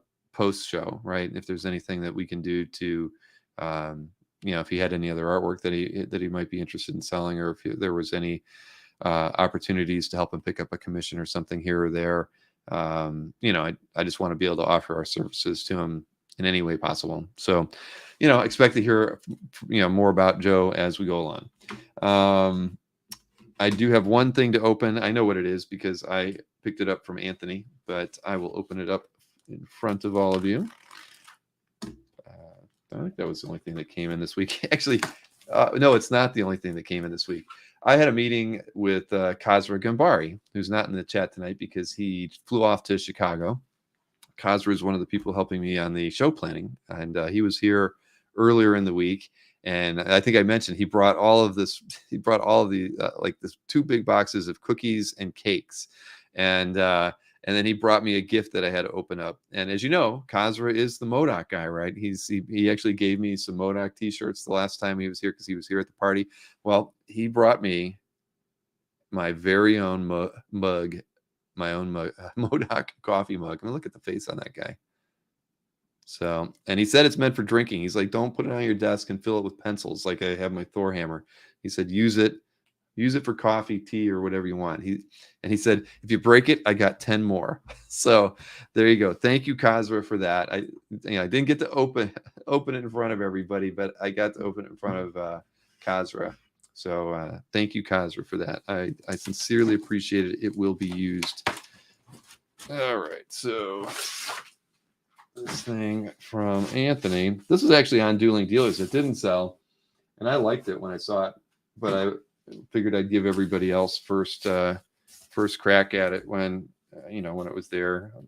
That's the way I typically roll. I don't like to take things if one of you can have the opportunity to own it. But this, oh good, he gave me some stickers, no DNA on them. All right. I'll leave it in the bag because most of you will probably remember what it was. This was that Tom Grummett piece with Rogue and our favorite Raging Cajun. Right there he is. So I just like this piece a lot. And it's kind of hard to tell, but the background is done like at 50% pencil pressure. So it's just kind of a nice piece. The characters are more in detail. And then the background is just lightly done. I liked it a lot. So, and I've never owned anything by Grummett before. So I was happy when nobody picked it up. Oh, look, there it is. See, I did it again. There we go. Fixed right away that time. So thank you, Anthony. I have now added a Grummett to my collection. Thank you, Lee and Mikhail and Marcus. Yes, like Magic Mike Triple L XL. Exactly. I liked it a lot. I think he had it at 1,000. I got it for a little less than that, but so maybe a little overpriced, but I was surprised nobody didn't like make him an offer, because Anthony, you could have probably offered him 750 and he would have taken it. So I kept sitting there. It's like, it's not going to be there. It's not, because usually a piece that I see that I decide to pass until the show's over, they're always gone. So that was a rare one that was still available. So I told him as soon as the show was over, I'm like, I'll take the grommet. Don't put it on your site tomorrow. So outside of that, I really don't have a whole lot. I can tell you, there's a couple galleries that are out there that I always email whenever I get a press announcement from them, and I say, can you please film, take photos from your gallery opening, and almost all of them never even reply, but some of them do every once in a while. And Philip Le Bon Gallery in New York had a recent opening, and so I'm always looking for content. So the opening was for an artist, and I'm double checking their name here because I don't want to get it wrong. It was Alexis Bruchon, not in comics, but definitely. Well, but I mean, it's hard to say. He's a Paris-based artist, and definitely an illustrator. When you look at the pieces, there is a lot of storytelling going on in them. You'll see some of the pieces in this little set. They didn't shoot any video. They shot some photographs of the opening, where he was doing a drawing for somebody there, and they took a few photos around the gallery, and then I lifted some photos and of some of the artwork, some of the detail pieces, to kind of round out this video clip, so you could at least see some more of his pieces. And I'll put a link into the Philip Le Bon Gallery website so you can check it out. I really did like the guy's art. I mean, it's it has like a New Yorker sort of feel to it, but when you start looking at the art, you can kind of start pulling stories out of it, and I think a very, very intellectual kind of approach to their artwork. I really enjoyed it. So again, this is from the opening of Alexis Bruchon, and here it is.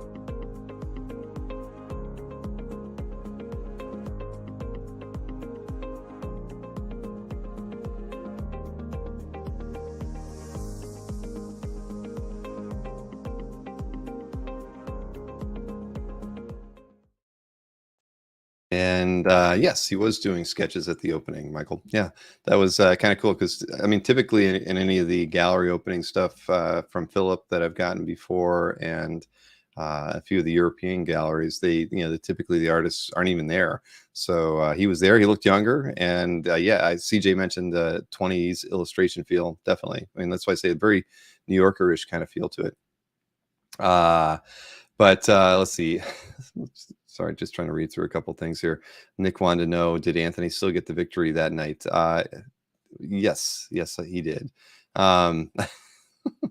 So one posted inside you guys. But anyway, so I gave you the link to the Philip Le Bon Gallery if you're not familiar with it. They are in New York City.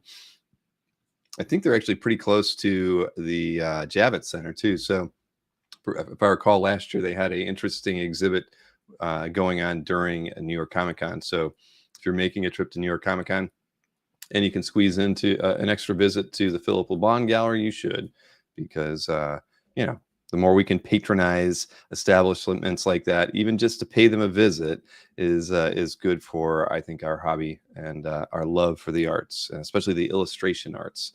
And I know they have a very eclectic group of artists that they typically have there. That's why they don't advertise on CAF more than like once or twice a year, because they kind of bring in a lot of illustrators who may not really be in our wheelhouse. But I felt this guy's stuff definitely was.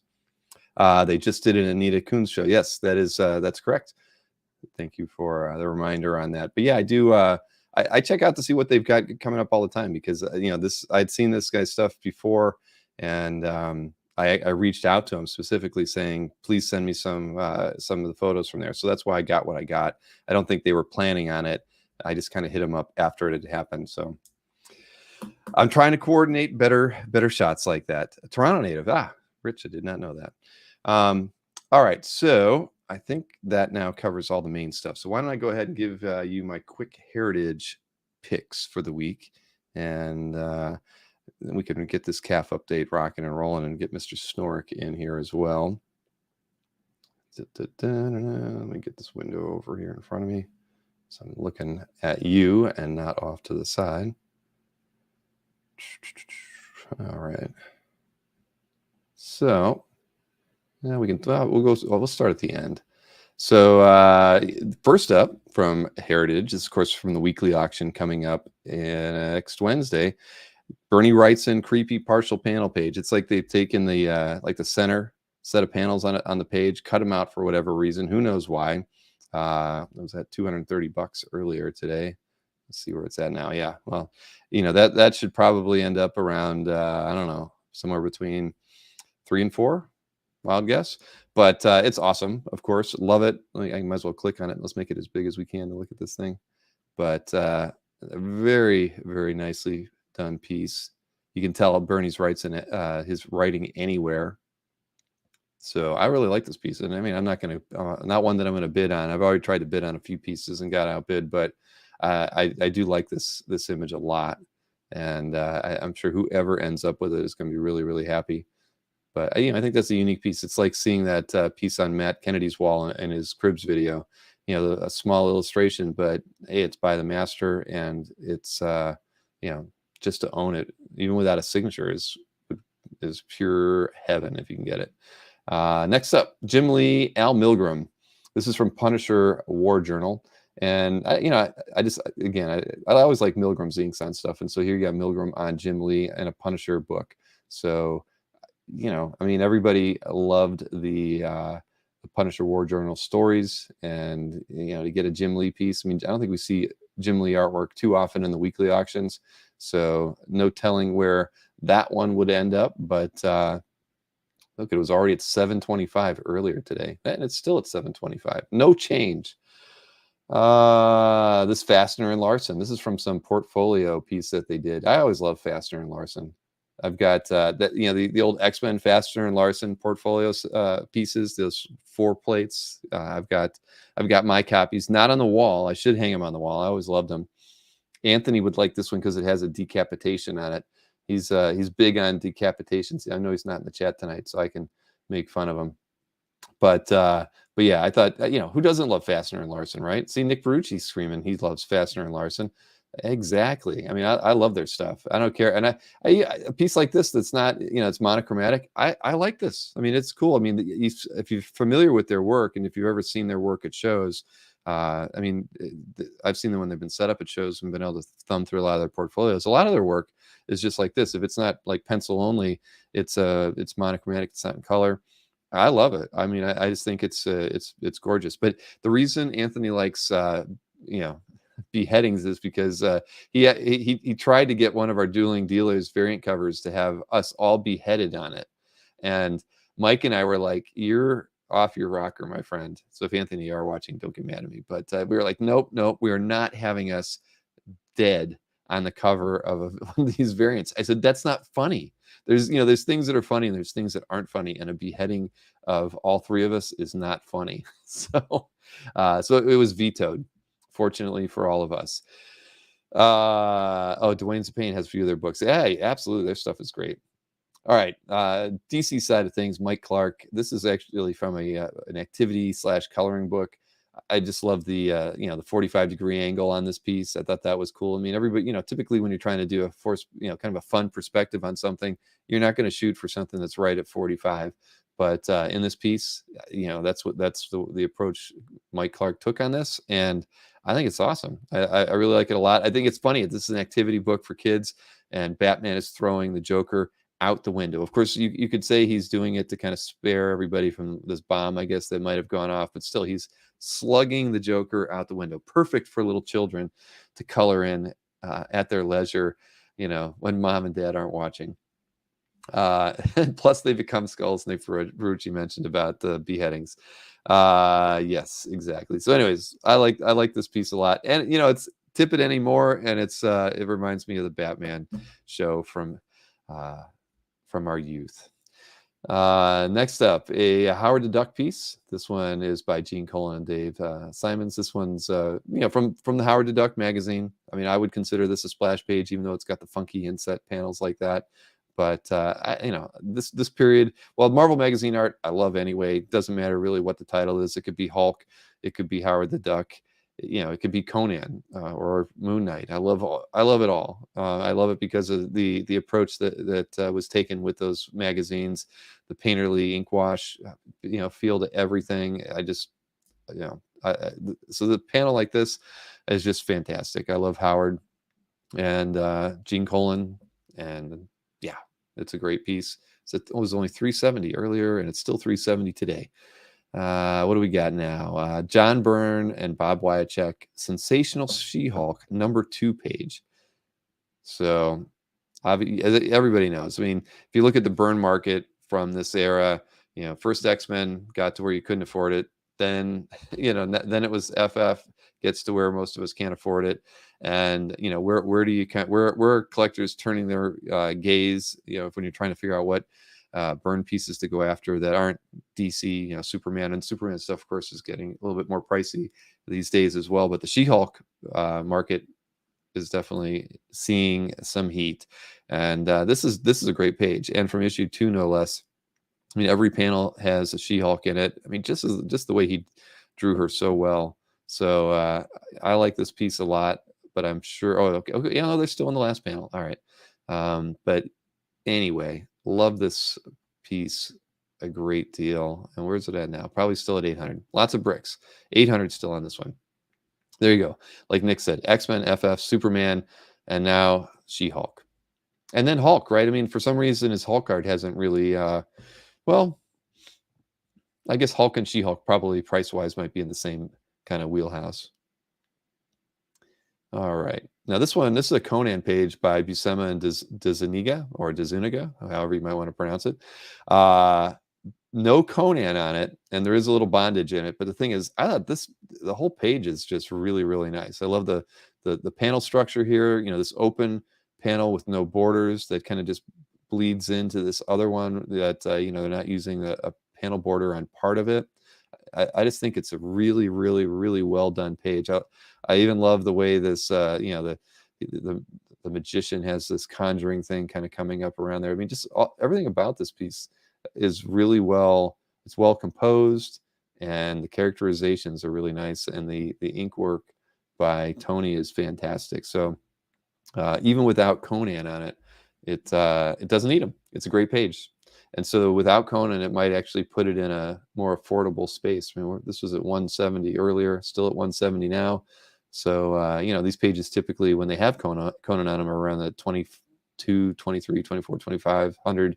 So maybe this piece, maybe it'll be gotten for 16, 15, something like that. So worth trying out for. Next month, horns. There you go, Chuck. That's another good topic. This one is by Mitchell Breitweiser, and I always like Mitchell's work. He does mostly digital stuff these days, but when he was, I just really liked his approach. He always has these short, I'm gonna say he has these short strokes, but to all of his work when he's doing painterly stuff. But it creates a really interesting kind of dynamic in the way he handles the characters, and even the inside of this sub. I assume it's a sub, but no one wants the Submariner. You keep telling everybody that, Nick. Again, it's Mitchell's work. I just really like his stuff. I mean, I always have, and I regretted when I heard that he was switching to mostly digital, because I just his approach is really nice. I just feel it's like very measured, and I think it's an interesting way to work, because I just can't imagine working in that manner. But yeah, he does a fantastic job, and his digital work does look a lot like his traditional art here. But yeah, nothing beats having the traditional piece. A couple more pieces here. This one, I didn't even really look at the close-up image on this, because I just knew that I had to pick it. This is from Steve Bissette, Heavy Metal. It's volume 2 from 1978. I mean, this is I mean, it's on, I assume this is on duo shade board of some kind. But I just thought the imagery was awesome. I don't know what the hell these two bugs are doing. I mean, it's got like some kind of a weird looking city, or I don't even know. It's heavy metal, urbanistation. It's our place in the universe to be fruitful and multiply. But man, what a weird, crazy piece of art by Bissett, right? I just thought it was freaking awesome. And how, heavy metal art from this era, you don't see very, very often. I'm sure, there's plenty more desirable pieces that you might want to get. But for me, just I just thought it was cool because you don't get to see stuff like this too often. Marcus says, love bug, and Dwayne Zapane says Galaga. Yeah, it has a Galaga feel. Absolutely. And fresh from the Kubert school, says Rick Welch. Yeah, I like this a lot. I really do. I mean, I can't imagine that it's going to go for a ridiculous amount of money, but I didn't put a bid on this one, but I probably will. This is cool. I mean, I love, like I was talking about earlier, I love stuff from magazines, definitely from this era. And yeah, this is neat. And the layout's pretty cool too. All right, my final piece. Is it still at 8? Let's see. I think these are refreshing because I think this was not at 850 earlier. I kind of picked this one for two reasons. I mean, number one, Art Adams, and it's freaking awesome. It's, these are on, what is it? The duo shade board as well. But I own that. I own the Hulk, or not Hulk. I own the Thor versus Loki one from this card art. So I was like, I want to set that in a way for me to remember to go back and just see where the piece is at. What the value is of it today, because I think they're pretty comparable. I mean, maybe Loki's a little bit better than having Ulick on it, but I always love these cards. I'm sure anybody who's a Marvel fan always felt the same way. They're just fantastic, and to see them in person, I mean, it's just unbelievably cool. I mean, looking at this one, I wouldn't mind owning this one as much as I like the Loki one. I'd like to own this one too.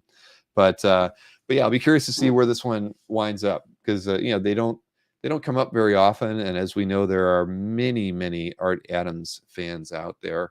And this is from 91? Yeah, it is 91. So gosh, this is and it's from February of 91 even. So it is 32 years old. So yeah. Older than some of you out in the chat, I would imagine. So I'm very interested to see where this piece comes, and I'm sure some of you are as well.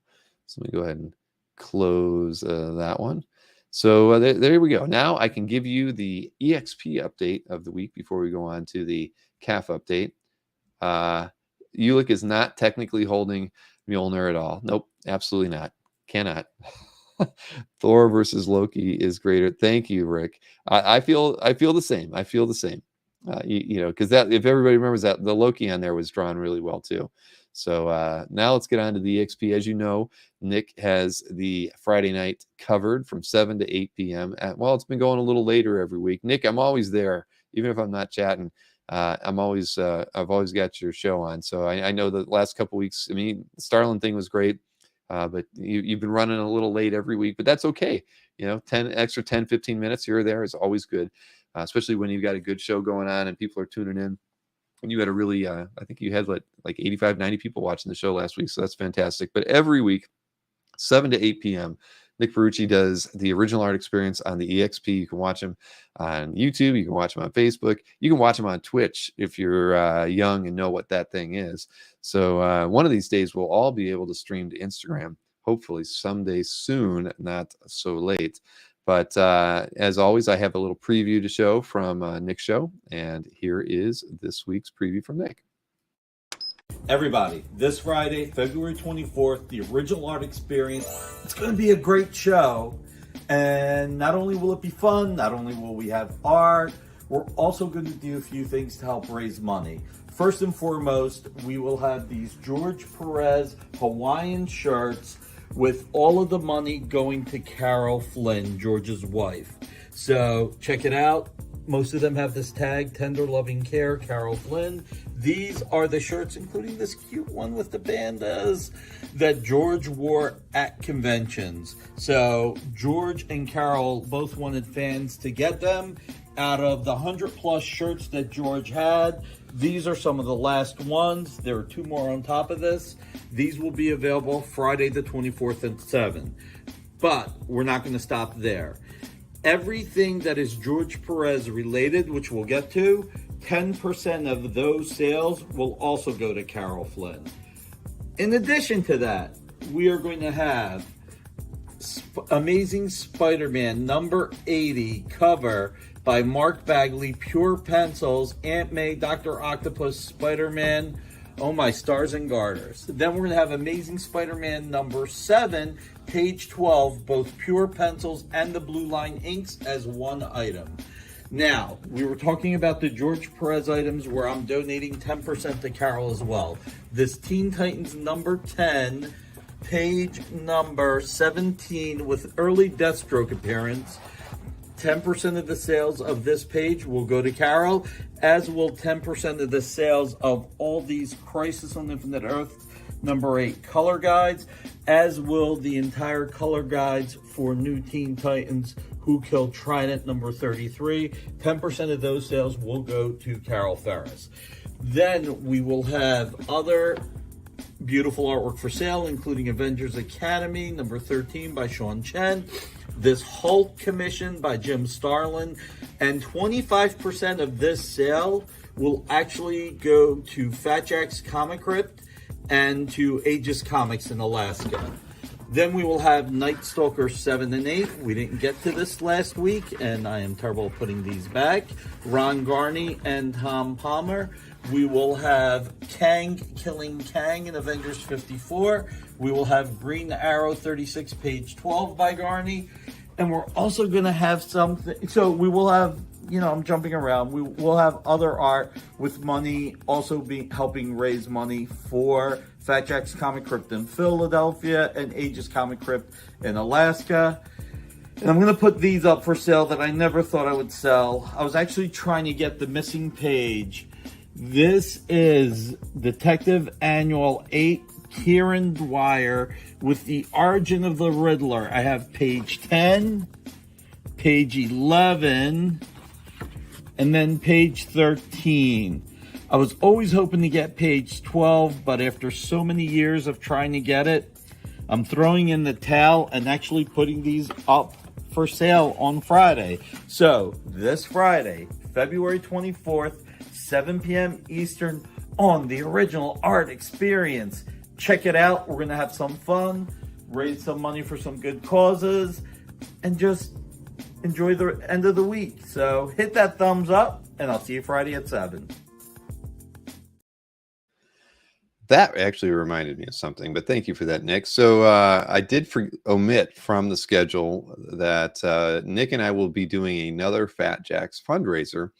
And because of my very busy schedule during the week and on Saturdays, Nick and I are going to do a fundraiser on a Sunday afternoon. So at 2 p.m. on Sunday, March 5th, we will be doing our second Fat Jack's fundraiser. And you can expect more books, more art, and more surprises, I'm sure, on that Sunday. But it'll be at 2 p.m. on the 5th. So I do apologize for forgetting to put that on there. But as soon as I hit play, I was like, oh, I knew I forgot to add something on my schedule. So yeah, the 5th, Sunday the 5th, 2 p.m., our second Fat Jack's fundraiser. So put that on your schedule. And also, I was reading an email while that was playing, and I did forget something. I mentioned it in the update email that I sent out today, and I had someone who's is very important to CAF, has been around for a while, and he's been very, very supportive of a lot of the stuff I've been doing these last few years, approached me and said that in honor of CAF's 20th anniversary, that he wanted to purchase for 10 people, 10 premium memberships. Now, they have to be somebody who's never been premium before. So, I can think of a few people who I think should be premium. I'm sure everyone out there can probably think of a few people who should be premium. And, for whatever reasons, we know like there's some people who've never wanted to be. And, but then again, this gentleman wants to remain anonymous and, just wanted me to select who those 10 people would be. Now, so I could probably put 3 or 4 people into that list, but those of you probably have friends who have always been on the fence. I mean, don't promote premium memberships too much. I don't talk about it very much. I mean, it just isn't something we market very well. But I do think it obviously it supports the site for one, but it does extend the usability of CAF to a lot of people. It gives you bigger images, lets you be in the classifieds, gets you the keyword alerts as they are added to dealers' websites. So it gives you a leg up on purchasing against your peers for similar keywords, all that kind of stuff. There are many benefits to being a premium member. So I wouldn't ask anybody to throw names into the chat, but you know that you can reach me at bill@comicartfans.com and, and just say, this guy, I wish he had bigger scans. We need to make him premium so that he understands that he should stay premium, or or this guy, you know what I mean? And I'm going to do it. And there's one person that if I'll just say, I won't even give the initials of this person because I know there's one person out there that everybody's going to be like, this guy should be premium. So they're at the top of my list. I mean, he's going to be in this, and it's a he. Okay, there you go. That narrowed it down, didn't it? Since 99% of the people on CAF are men. But yes, please send me your list. And, like I said, I've probably got 3 or 4 people that I have, I'd like to do it. Chris Norick obviously would have some people that he would like to see become premium. So, yep, even Marcus is pointing that out as well. But yeah, it was very, super. I mean, it was a very nice email that they wrote me. And, I couldn't thank him enough. I mean, he's somebody that, again, he's gone to a lot of the events that we've done recently, and just a really, really supportive person. And I just thought that was no one's ever done that. I mean, people have offered to buy a premium membership here or there for other people just to give them the experience, but never at this level. And yeah, Eric Larson needs Jason, just so you know, when you're premium, you can upload more than one piece at a time. I wasn't going to hop in the chat and tell Eric Larson he needs to be premium in order to upload up to 6 pieces at a time. But if Eric Larson were premium, he'd know that he could upload multiple pieces at a time. So, that is another perk of being a premium member. A stupid simple one. Man, tongue tied tonight. But a perk nonetheless. I mean, I guess everybody should have that. But we put it in there as a time saver for people who were premium.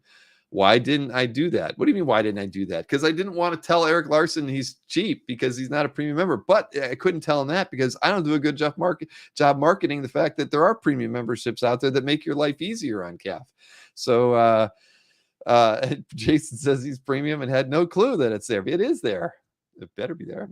I'll even show you where it is, man. It's always been there. That's probably one of the first premium features we added, where I was like, how can we make CAF easier for premium members? I mean, what could we possibly do that would make their life easier? And here, I'm going to show you. I'll even show you how to do it, because there's probably a reason why you've never seen this. But here, let me just present the screen for you. And this is my test room, everybody. Don't give me gruff for it. Nothing in this room is live. As you can see, the room is called Star. But this is the same art I upload when I'm prepping for Comic Art Live. But, okay, so the thing is, let's go back over to your main gallery room, right? Now, from here, most of you probably just click the Add Art to put art into the room. So you don't typically ever go to the View All option of your room. But if you do go to the View All option of your room, there is a link at the top to add artwork. There's an option to upload multiples. So and when you're premium, you can also reorder your artwork. So I know on every other free site in the world, you can upload multiples and you can order your images in them. Well, we don't allow you to do that when you're free. But when you're premium, you can upload multiples and you can change the order of the artwork in there. So now Jason, when you have more than one piece that's going into the same room, it has to be going into the same gallery room, you can upload multiple artworks. Now they do take a little, it's a little bit more work, because you have now up to 6 pieces you can add at once, and you have to fill in extra details and things. So does it really save you time? I don't really know, but at the end, but hey, it does allow you. But it's not like Facebook, right? Facebook, you're not usually on Facebook. If you want to write a description on a multi-uploaded thing, right, you can grab 10 photos off your camera, throw them all up there and write one description for all of them. But if you want to put a separate description on each piece, you have to go, or image, you have to go back and edit every one of them. Well, it's kind of the same case here. It's like you can upload all these multiples, give them all titles, but if you want to write descriptions for all of them, you're going to have to go back and edit them because you can't fill out all of that all at once. But it is a feature in there.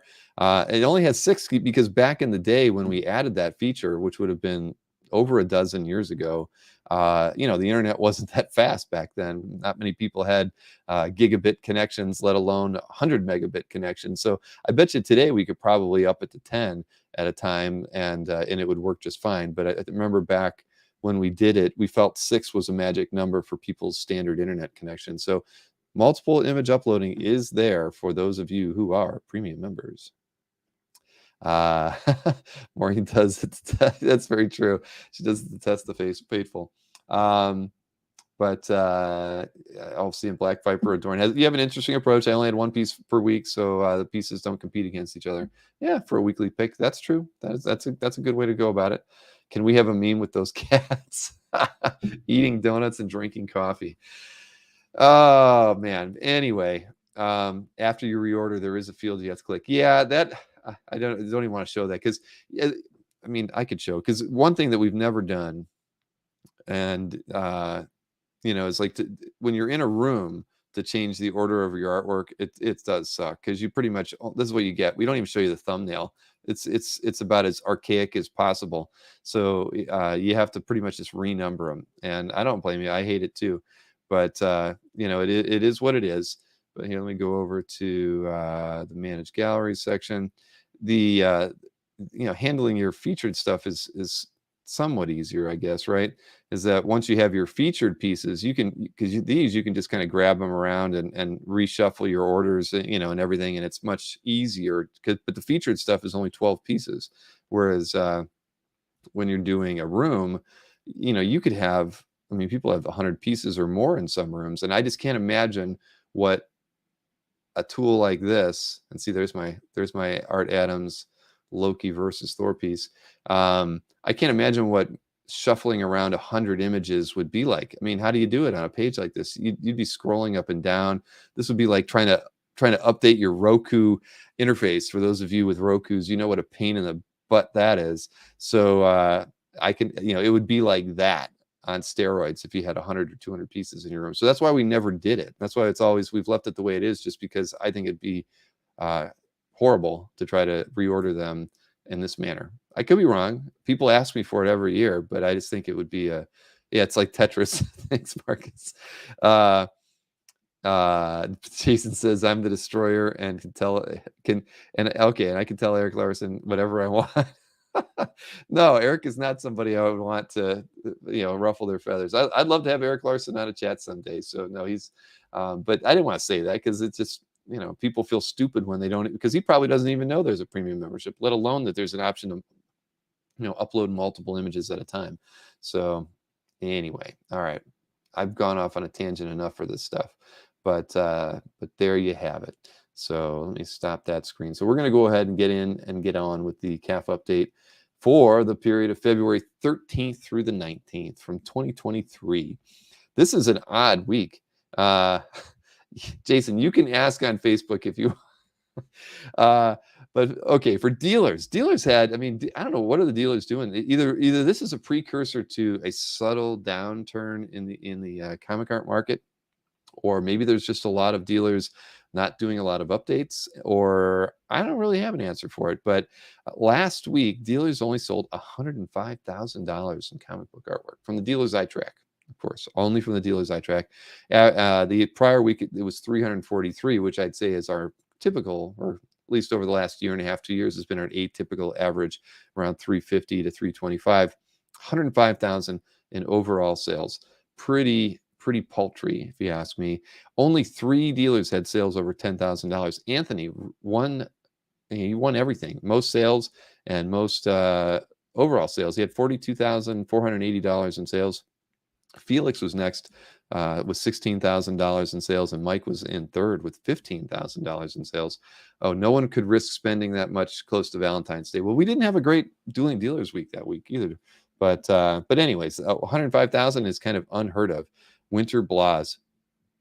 I guess rich. I mean, it could be a lot of things, but it was. I don't think we've seen. I mean, is 105 the lowest I've ever said ever in a calf update? I don't. I don't really remember. I don't think we've ever had things in 5 figures. We've always been 6 figures or more. So Anthony bought those pearl necklaces. Yes, those were very costly. All right, well, let's take a look at the top 6 sales from original comic art dealers last week. Okay, so what do we got first? This is the Batman Adventures 34 cover that was by Mike Parabek and Rich Burchett. This was sold for the asking price of $5,000 by Mr. Berkey. And not to be outdone, he also sold another one. And guess what? He sold both of these at my house on the day of our get-together. This is the cover to Batman Adventures 30, again, Parabek and Burchett. And this one was $4,300. All right, now over at Next Comic Art, we don't mention Jiggy too often in these things, but Miko Swayan had this Star Wars 25 variant cover, and very well done, priced at $4,000. Love Miko's work. This one was sold thanks to probably the Dueling Dealers of Comic Art. Adam Hughes, Catwoman 45 cover prelim set, right? This one was priced at $3,500. Then another one from Next Comic Art. My goodness, thank goodness for Next Comic Art, or we wouldn't have crossed $100,000. This is the cover to Vanish #1 by Miko again. And finally, Anthony Snyder sold this Mike Allred Batman, the Audio Adventures #5 cover with the Salvador Dali homage. Wonderful work by Mr. Allred. So there you go. Yeah, without those 2 sales from Next Comic Art, dealers would not have crossed the $100,000 mark. And it is very true. Those 2 Batman covers were sold the Friday evening before my get-together. Some of the guys were out, and someone pulled them and said they wanted them, and Mike sold them. I think that was the only sales Mike had, was Friday night at the thing. We weren't really selling. Nobody was really selling anything. Mike brought some art with him, and I think that was all he sold. Oh, no, actually, he did a trade with Bill Morrison. Bill wanted, ironically enough, Bill wanted a Allred cover that Mike had. So I forget what Mike traded him for. But anyway, so next up, auction results. Let's take a look at the auction results here. Now, kind of a down week, but actually pretty close to the last 2 weeks. Last 2 weeks from the auction houses on their weekly auctions from eBay and Heritage, they were both at 307 and some dollars, right? 307,000, or no, 302,000. This week it's 307,000. So we got 3 consistent weeks, right around 300,000, just over it. And, I guess it's a little bit down from average, but that's kind of where we've always been, in that 300 range. So let's take a look at the top 3 sales from eBay, and then the top 3 sales from Heritage Weekly. First, of course, is eBay. We've got this Enric Vampirella piece, and it's got some other figurative work at the bottom of it. So it is a little bit more than that beautiful face. As you see there, you got her from the front and the back and the front again. So this one sold for $6,000. And then this one was listed at $6,000. This is a Stan Sakai Usagi cover, variant cover to issue 1 probably. And the thing is, it was listed at $6,000 but sold for $2,000 on a make offer. Then we've got this Jose Luis Garcia Lopez New Teen Titan Splash listed at $5,500.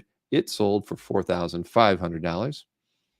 And now over to Heritage. This was the Jeffrey Catherine Jones Batman painting, sold for $19,200. And very, very interesting painting, and certainly Batman would not be on Jones. He would not be on his list to do too often. Sorry. Next up, Sergio Aragonés, Screw the Wanderer. This is a DPS from issue 20, and this one sold for $9,000. And finally, and we get these a lot in here, the Milton Caniff, Terry and the Pirates Daily from 1936 sold for $7,800.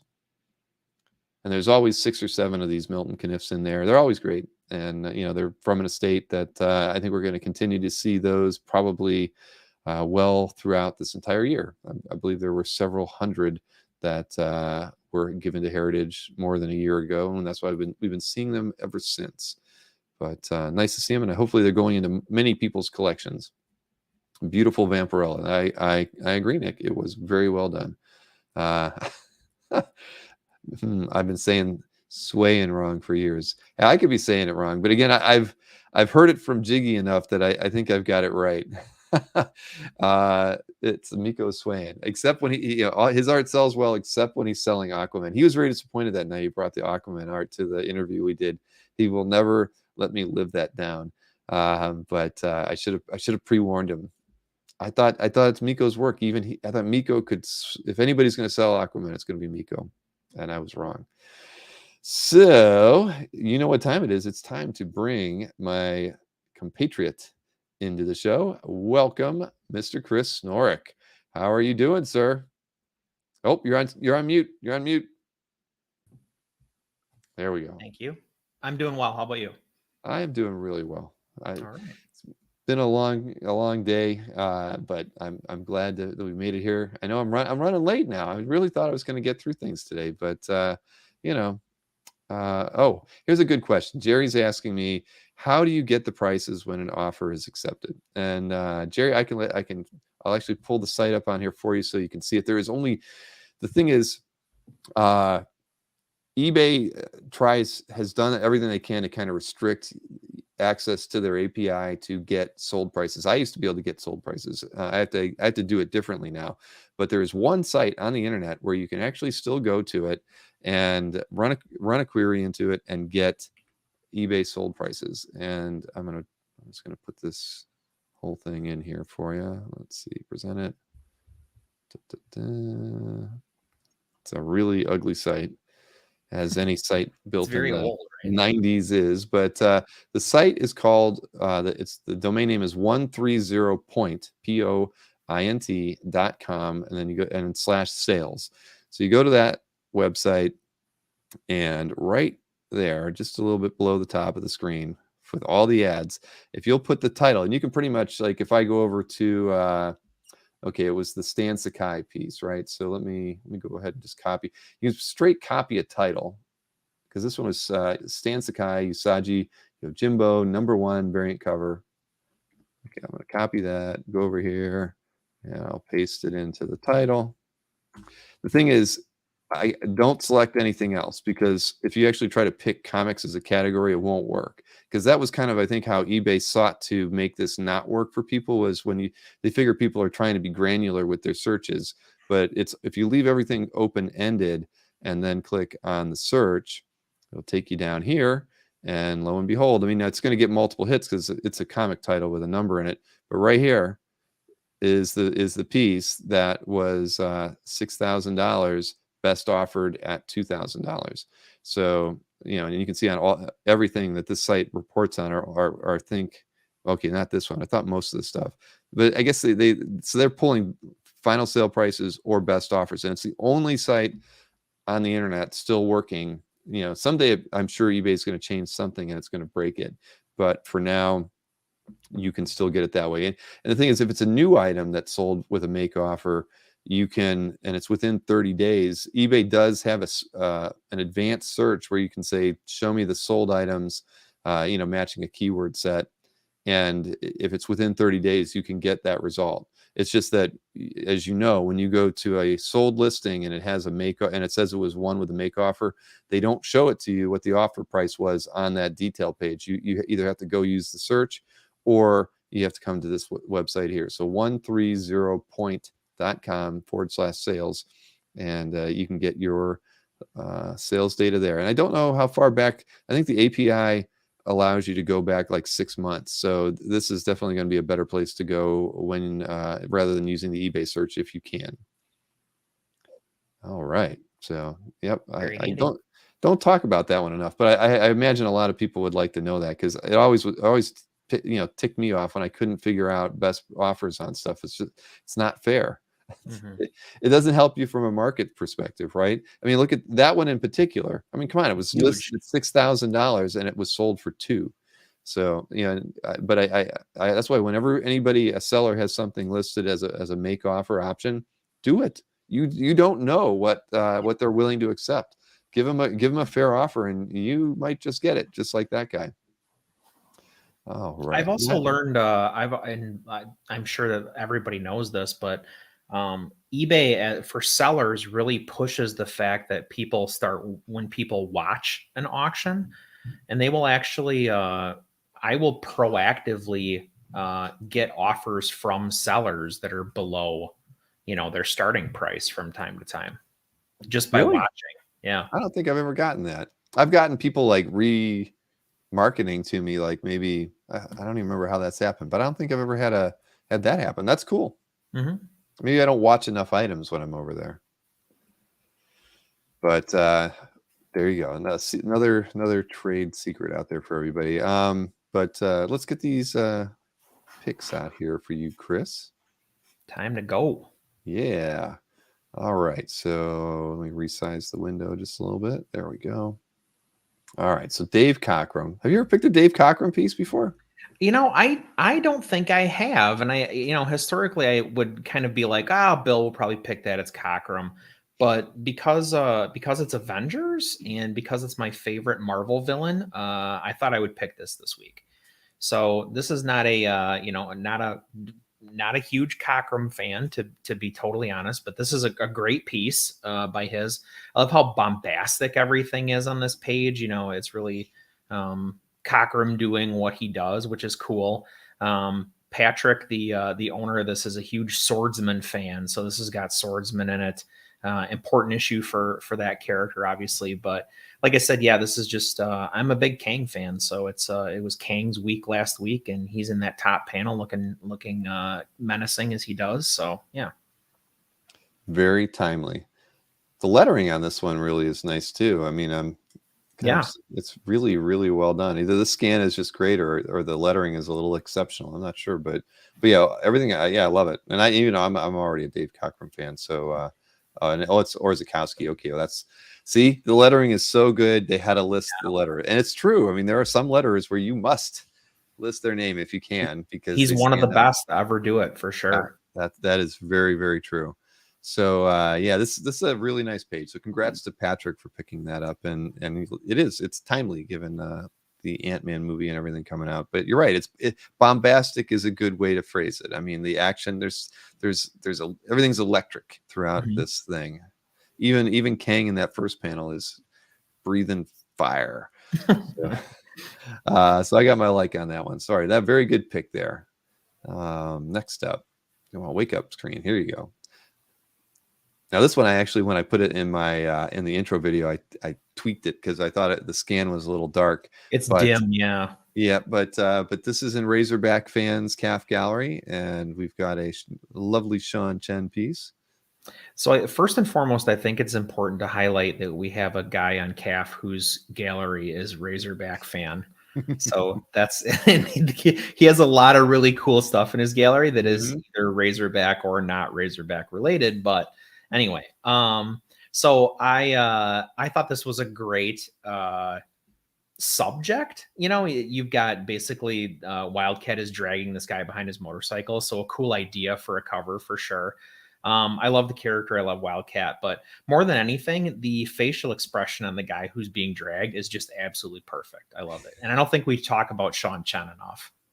No, we really don't, actually. I love his stuff a lot myself. As soon as I saw this, I was like, man, that's gotta hurt. That's the first I mean, great piece of art, but wow. I mean, I think I'd rather die than be dragged. Drag me backwards, grab me by my hair and drag me behind a motorcycle. Don't drag me by my leg. I mean, that's just absolutely cruel. There just needs to be a construction cone right in front of him any second now, and his life is over. There you go. What is that? He says Sean Chen is a Bill Lash artist. Yep, needs more love. Yes, Sean Chen did the Bill Lash artwork that I signed. I did sign in San Diego. But no, great piece. I love it. I mean, he's always got. I love the detail work in his stuff. And we can click on this one. Great draftsman. I mean, it's all like the technical stuff is all technically perfect, which is cool. Like look at the motorcycle. Like look at how well the hardware is done on the motorcycle. You can even tell that it's like a Harley V-Rod from how the engine case looks. Well, I couldn't, but you could. You ride a Harley, Chris? No, my dad is a big Harley guy. All right. So you've been around. Guy. Triumph? Mm-hmm. Okay, cool. I knew a few Triumph riders in my day, though. I've never ridden a motorcycle. I hate to say it. Oh, well, I it's not figured too late. my pencil legs couldn't hold up the bike, Oh, so jeez. at least that's what this my brain told me. So it said, "Don't do it. You'll embarrass yourself out there." Hmm. But yes, wonderful piece, Razorback fan, and he does have a lot of Razorback art in there, everybody. So you should check out their calf gallery when you have time. I always in my head, so he has a lot of commissions, and in my head, Mm. I play out what was the interaction like when he asked David Finch to draw Razorback, or when he asked Jim Chung to draw Razorback. I have to imagine first they say who? Who? Right, exactly. Who are you talking about? And Rick said he posted a lot of work to his calf this week. I kind of missed a bit of calf this week, so I didn't get to see. Let's see how many pieces did Razorback. But well, there's a lot of news on there, so he put a lot of 99 pieces in the last week. I bet he's using that multiple image upload. Is he premium? I think he is. Of course, he's got to be, right. Yeah. Let's go. Oh yeah, it was a big scan, so Razorback fan has to be. So look, and here for those of you who didn't know who Razorback was, there Tom you Fowler. go. There you go. Look at that. That is so awesome. On a hero. Gosh, that's awesome. Coasters are awesome. Wow, that's funny. Tom Fowler. All right. Product placement. Yes. Yeah. All right, moving right along. Okay, now we're over to let me see who's calf gallery got here. Okay, Christian San Jose. We've got a Francis Amenapool flash image. Is this published? Oh, This it's is commissioned. a commission, I think. Yeah. Yep. So I was particularly impressed with the level of finish for the commission. The colors here are so incredibly vibrant, and I love the white, like mirrored effect, the shimmering effect that he's got on Flash's costume here. Francis, to me, was a terrific Flash artist. I think he made a big impression on Flash fans when he was on the book. So he's obviously well acquainted. He had a pretty significant run on the character. I love the power effects, the lightning that he's got in the background. Just this could be a cover, in my opinion. Yeah, that's why I was thinking it was published initially, but as a commission, hell, man, they've got to be thrilled to death to get this piece because it is so well done. Mm-hmm. Does it mention where? I'm curious how let's see. I finally got to meet at Baltimore Comic-Con. Definitely moved to Stable first to get on the commission list. All right, well, that's good. That's gorgeous. Yeah, beautiful. And Nick Carucci, I love the Flash. Dearly love the Flash. So Nick's not the only one out there. There are a few other Flash fans. Absolutely. Just a few. And Colin says that Francis will be at the Wicked Comic-Con in Boston, April 22nd, 23rd, everybody.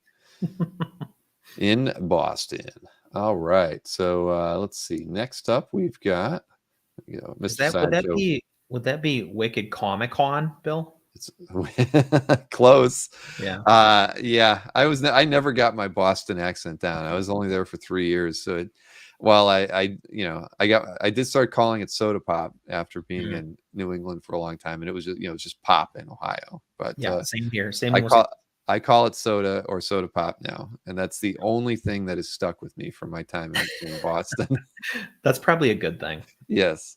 But all right, so this is in Sideshow Bob's Calf Gallery. Sideshow Bob was a best of winner, as we all know, and this is a Jim Aparo Adventure Comics title page splash featuring the Spectre. Whew, that is a nice one. I love the type. It's a title page, obviously. But I love the type. The figure of the Spectre. The Spectre is such a great way for artists to play with tone for sure, because he's a ghost, right? And so you get this full range of values, these dark costume characters in the front, and then the spectral Spectre in the background. But I don't think this is a controversial opinion. I think Aparo is probably the best Spectre artist. Yeah, I'm not going to argue with you on that one. I mean, I love his work. I love Aparo's work on Batman too. But you're right, as far as Spectre goes, yeah, he'd probably be right up at the top. This is I love this misty, windblown, whatever's going on here. I love. And at first, when I looked at it, I couldn't tell if it was ink or if it was cut out. But definitely it's got the razor cuts there. Yeah, very, very nicely done. gosh. Yeah, I mean, this is a gorgeous, gorgeous piece.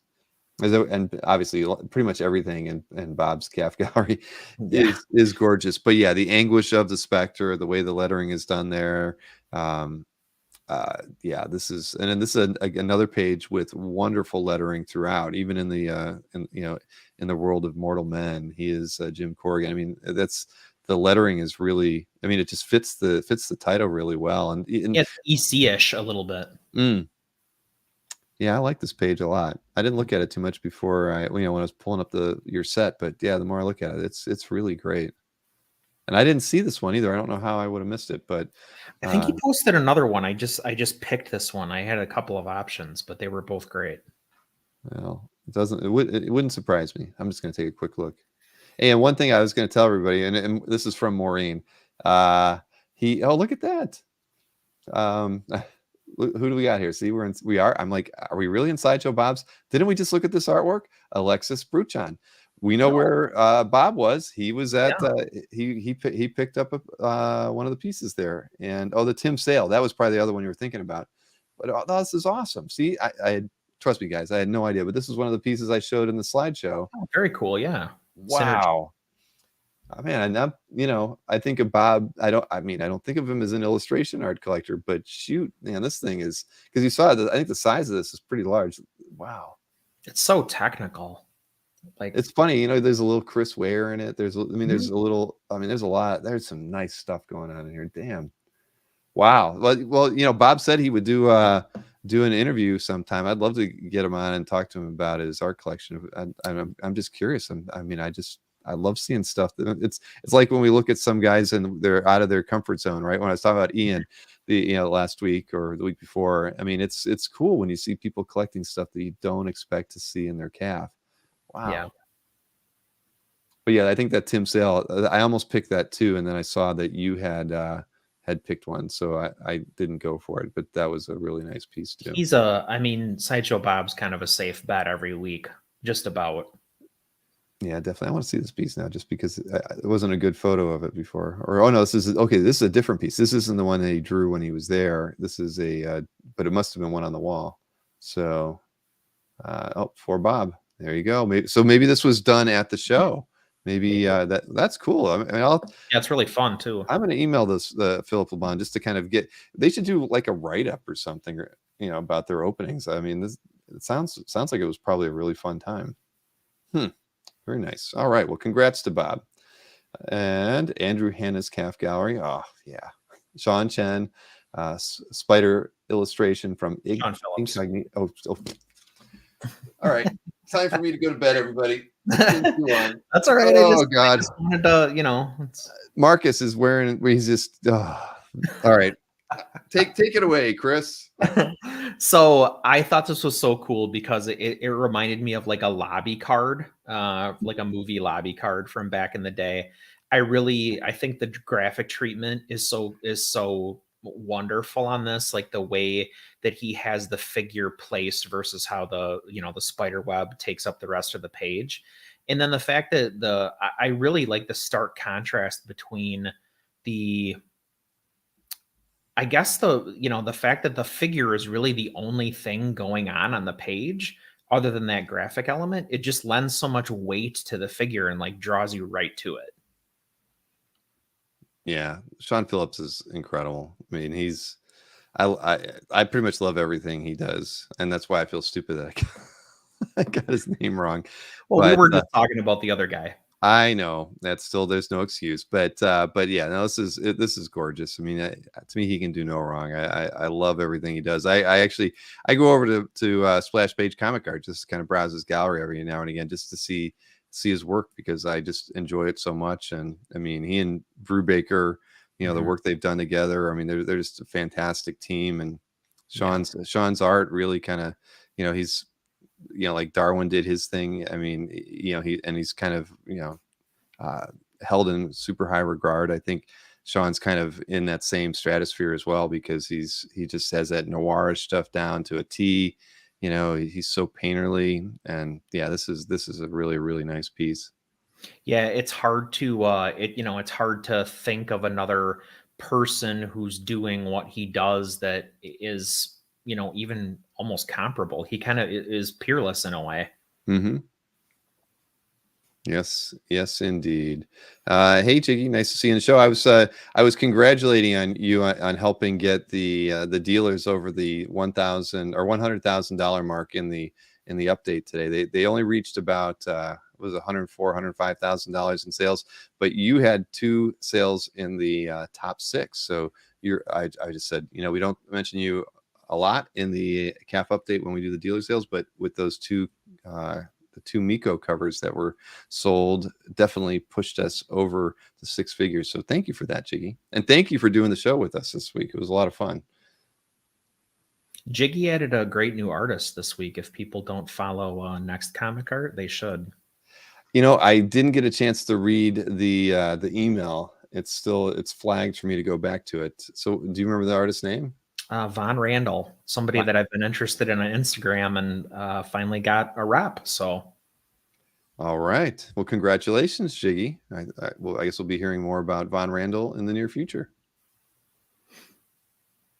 Okay, what do we got next here? I don't know why my screen's like reloading. And somebody also mentioned that there was that Batman Death in the Family by Sideshow Bob. That might have been the other one that got added. Kind of a humdinger. Yeah. Yes, and I thought about that one too, but it was like, all right, I'm not going to give Bob two in a week. We're gonna stick to this. But he doesn't need our help. No, he does not. He gets a lot of attention. All right, so this is in Casey A's CAF gallery, James Heron, and wow, let me look at the detail on this beauty. I'll pretty much always pick James Heron if I have an opportunity, but this is just, I picked this because it's so perfectly Heron-esque. I mean, the stuff that's going on in the background, just like, there's no question who drew this, even though this isn't his creation. So I just, the composition is perfect. Like the way the 3 like tendrils or plants or whatever they are, like break that plane and the characters like emerging in front of them, I think is the balance of this piece is just ideal. He's just such a great graphic artist. Yeah, no, I like it a lot too. And I mean, it looks like however he was like creating the splashy ink effect, it's kind of cool. He must have been, holding something over it. So most of these, these flickers of ink only landed on the character because it's so white around it too. I mean, he's quite adept at the masking and duotone or zipatone. So I would believe that he would mask it and then take it off too. Right. Yeah. It's really, really nice because I love everything about this piece. Tim, those might be tentacles. I didn't read Step by Bloody Step. Those could be tentacles. So there you go. There's another alternative to what you can post in the March gallery, everybody. But yeah, no, congrats to Casey on this one. And it is a very nice piece. Let's see what do we got here? It's got an overlay from previous owner, he mentions. And then that makes me wonder if this was Mikhail's at one point. Wow, that's a good question.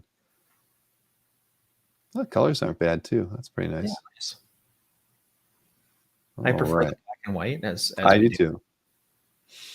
All right. Well, congrats, Casey, for that pickup. Let's see. Next up. And this one is, I remember it being a 2000 AD page. Somebody named Hippie Number 1 is the owner. Fraser Irving.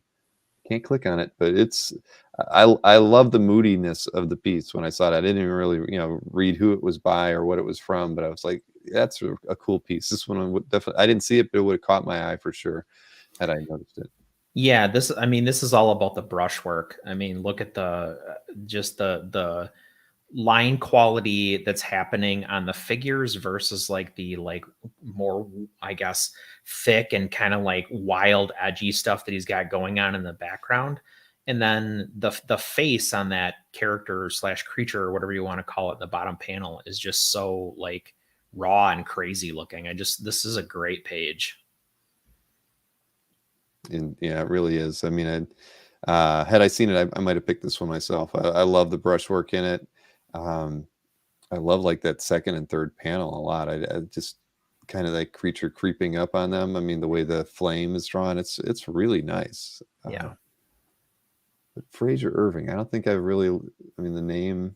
Let's see. It's Mark Spencer's Calf Gallery. I'm just curious. Fraser Irving, 206 pieces on calf, so a fair amount of work on the site. I'll have to dig around and look. I mean, I try to, I don't always succeed, but I always try to bring something that either I'm not familiar with or I feel like maybe other people aren't familiar with. And so this was kind of I felt like maybe a lesser known, at least in the US. I mean, I see a lot of like 2000 AD stuff as far as published work. Right. No, very cool. I mean, it's not a name that I feel like I've seen it before. So nice work. Yeah. All right, we got a couple more here from. Oh, now this one we did look at the other night with the interview with Tony, but it's worth looking at again. I love this piece.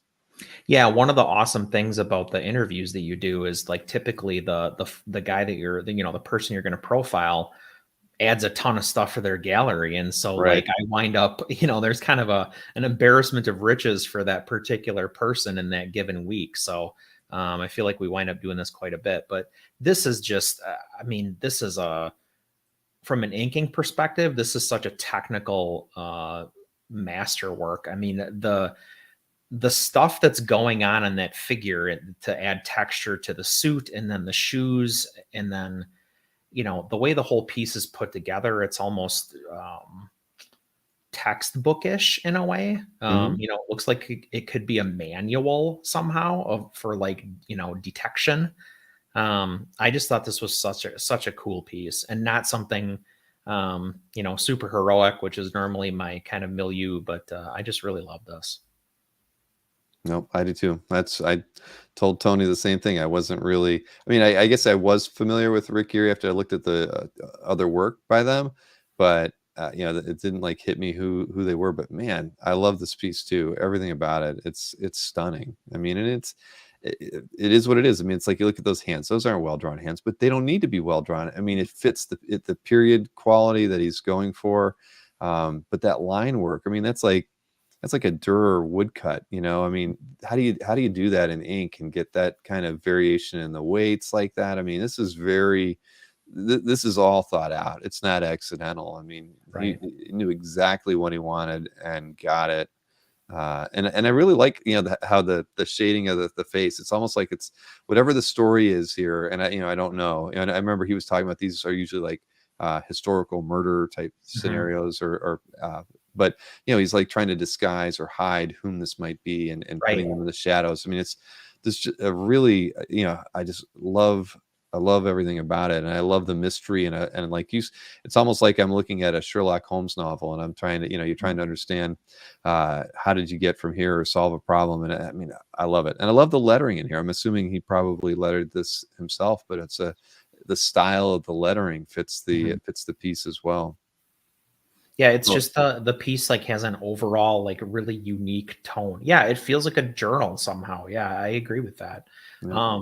The thing that I think is so interesting about it, looking at it from like a short distance like this or in a smaller form, is the consistency that he was able to develop on the texture of the suit. It's so uniform, but at the same time, it's variegated so that you show like but like the highs and the lows in the fabric and the folds and things like that. So like you said earlier, the kind of the line weight that he's used in like place to place, but it's almost hypnotically consistent. It looks like a block if you look at it a certain way. And then when you kind of zoom in on it, it's not, it's like wildly varied. And I can kind of see that definitely in the line work, Chuck. So, yeah, the contour line, I could see it for sure. Yep. So good pick there. I would have avoided it, but I'm glad we got to talk about it one more time. All right. So Carlos Pacheco, this is in Alessandro's Gentili's Calf Gallery from Italy. And let me get my like on that one there. So this is from Avengers Forever from 1998. And I know I've featured Avengers Forever a couple of times, but it's my favorite Avengers story. Pacheco was one of my favorite Marvel artists, And this in my mind is the piece from this book. So the fact that this fella added this to his gallery to me is a real this is a huge win for I would be beyond pleased to have this in my gallery, even though it doesn't really match any of my themes. I think this is just like I say, that this is the piece from this series, in my opinion. Yeah, it is stunning. It really is. Yeah, I mean, we've lost Pacheco. And his work was just phenomenal. It's such a unique style in the way he rendered anatomy and facial, just the structure. I mean, his work was always easy to spot. Mhm. But you're right. I mean, this is just a classic image, and yeah, I mean, Those little character pieces on the left side, I think it's really clever how he chose to represent each of the Avengers. mhm. Like Moonstone, like her shock of hair, or Cap, obviously his shield. Hawkeye, you can make out his quiver and like his little mask ears. So that was a cool element. But I mean, it's splashy, and like I think the thing that I always liked about this book and Pacheco in particular is that his work to me has a like Bronze Age or like late Silver Age Marvel or DC feel to it, but it's definitely clearly not from that period. It's updated. So it's kind of like an homage to the Busemas and, and things like that, but modern. Sorry, Songbird, yeah. Derek helped me identify some of the card art from Joe Phillips. Thank you, Derek. Krabby knows his characters. Yes, he does. Because initially I said, James, do you know any of that? He's like, talk to Derek. And I said, all right, I'll talk to Derek. Derek definitely set me on the right path and helped me find all of the published images too. Although, maybe not all of them, but I mean, I started digging through them and I was like, yep, Derek is the man. All right, one more piece here from you, and a Zaffino piece. And who's Kafka? Oh, Seamus and Sharon. Let me highlight this one here. And I mean, come on, it's Colossus. Yeah, so Colossus is my favorite X-Man. I know I've said that before, but this is going to sound so weird, but what I liked about this is, can you see the just real quick the title of the owner put up for the piece? Colossus Disemboweled Sentinel. So then when you look at this, you can't not see it. Those look like guts. So yeah, I just thought that was great. I mean, and it adds that, Zaffino does so much stuff that's so gritty. And, how do you make Colossus look gritty, right? He's like this big, he's the nice Russian kid who turns into like a, literal like metal, shiny metal god. And, how do you do that? Well, I guess you cover him in Sentinel guts. Tentacles, says Marcus. Centicles. Rick, you are always spot on every show, Rick. Thank you so much for being here. And that's funny. I didn't even read the title. The moment I saw this image, I loved it. That's why when I was trying to figure out what image to use for the show tonight, I ended up using like 3 images. I was like, I like this one too much to not show it. And yeah, no, it's fantastic. I really, Colossus is probably one of my, after Cyclops, Marcus, Colossus is right up there. It's top tier X-Men for me. And yeah, no, this is it's lovely. I would love to own this piece. It's a beauty. Yeah. So thank you for sharing that one. Congrats to Seamus and Sharon. What do we got? How many comments they got? Well, they got 21 likes, 13 comments in about a week. So not bad. We could do better. Let's see. Oh, here's Marcus. It's an operating table, and Colossus is the surgeon. Especially bulky and heavy for Colossus's figure and the large black conduit. It works in the foreground, adding that 3D mass and weight through Zaffino's painted use of black and white. Gutsy, says Marcus in the chat. Thank you, Marcus. It's true. That's a great effect. If you scroll up a little bit, that I wouldn't call it black necessarily, but that kind of bluish, dark bluish centicle there in the foreground is a nice element. We're gonna call it that from now on, Chris. Every time we see a busted up Sentinel, we're gonna be looking for his Where are his tentacles? Oh boy! All right, I do love this image though, man. This is lovely piece to have on Gaff. All right, so let me switch over to my pieces here. And where did I hide mine at? Oh, here we go. So there. I don't know about you, but when I was going through this week, I had like a 2-day period, like almost right in the middle of the week, where I was like, "Ooh, that one," and they're kind of like on the ends. It was very diffuse or sparse. Oh, sorry. I got a text from Maureen, so I was, Uh-oh. she was flying in. Blah, blah, blah. Oh, she left her phone charging cable and box on the front seat of my car. Uh-oh. Sorry, Mo, if you're watching right now. You can always buy another. You can always buy another. And you'll always use it. That's right, because you're bound to forget one on your next trip, Or you just whatever. put it in another room where you want to charge your phone. We already do a lot of that. This house came, it's got that big room in it, right? And there's two spots on the floor with plugs in it, where they've got outlets. No, just outlets like that they've kind of recessed that you'd see in like a hotel or something, right? They put two of them in there. I'm tripping over them all the time, but I'm tripping over them mostly because the kids or Maureen plug their laptop in there. So they've got one in there that goes to the kitchen table, and I know it's there, and I still trip over it every single time. We had a bunch of work done in the house over COVID, and all these outlets have USBs in them now. So nice. That's super handy if you're in the market. I bought it. Let's talk a bit about that. What did I ask for Christmas? I asked for two things for Christmas because we do like a gift exchange, and new house. I said, number one, I need a good grilling set, right? I mean, every guy, if you got a brand new grill, you got to get a new grill. 100%. So I asked for that, and then the other thing was that my old beard trimmer was on the out. So I that was the other thing I asked for. So only two things I asked for. I got them both. And I even picked out the beard trimmer. I went to Amazon, I'm like, that's the one. Now you get the beard trimmer. It actually doesn't have, only has a USB plug on it to charge it. I mean, so you can unhook it and everything. So it's kind of wireless and everything, but who in the hell makes any kind of utilitarian device that's only chargeable via USB? If I don't, because my outlets are not USB in the house. I have to, we have plenty of those adapters because of all the phones and everything. Right. So I can put that in the bathroom, but who in the hell is going to have a USB outlet in their bathroom wall outlet? I mean, okay, you. Anybody else? But to be fair, I had never seen it before. They put them in. We didn't ask for them. They put them in, and I was like, "Oh my god, this is awesome." USB-C would work better. You're absolutely right about that. Man, Maureen just keeps texting me. What is it now? Rich Danny's got you good. You picked it. You picked it out. I did, because who on this planet would think that the damn thing wouldn't have a freaking plug on it? Biller beware.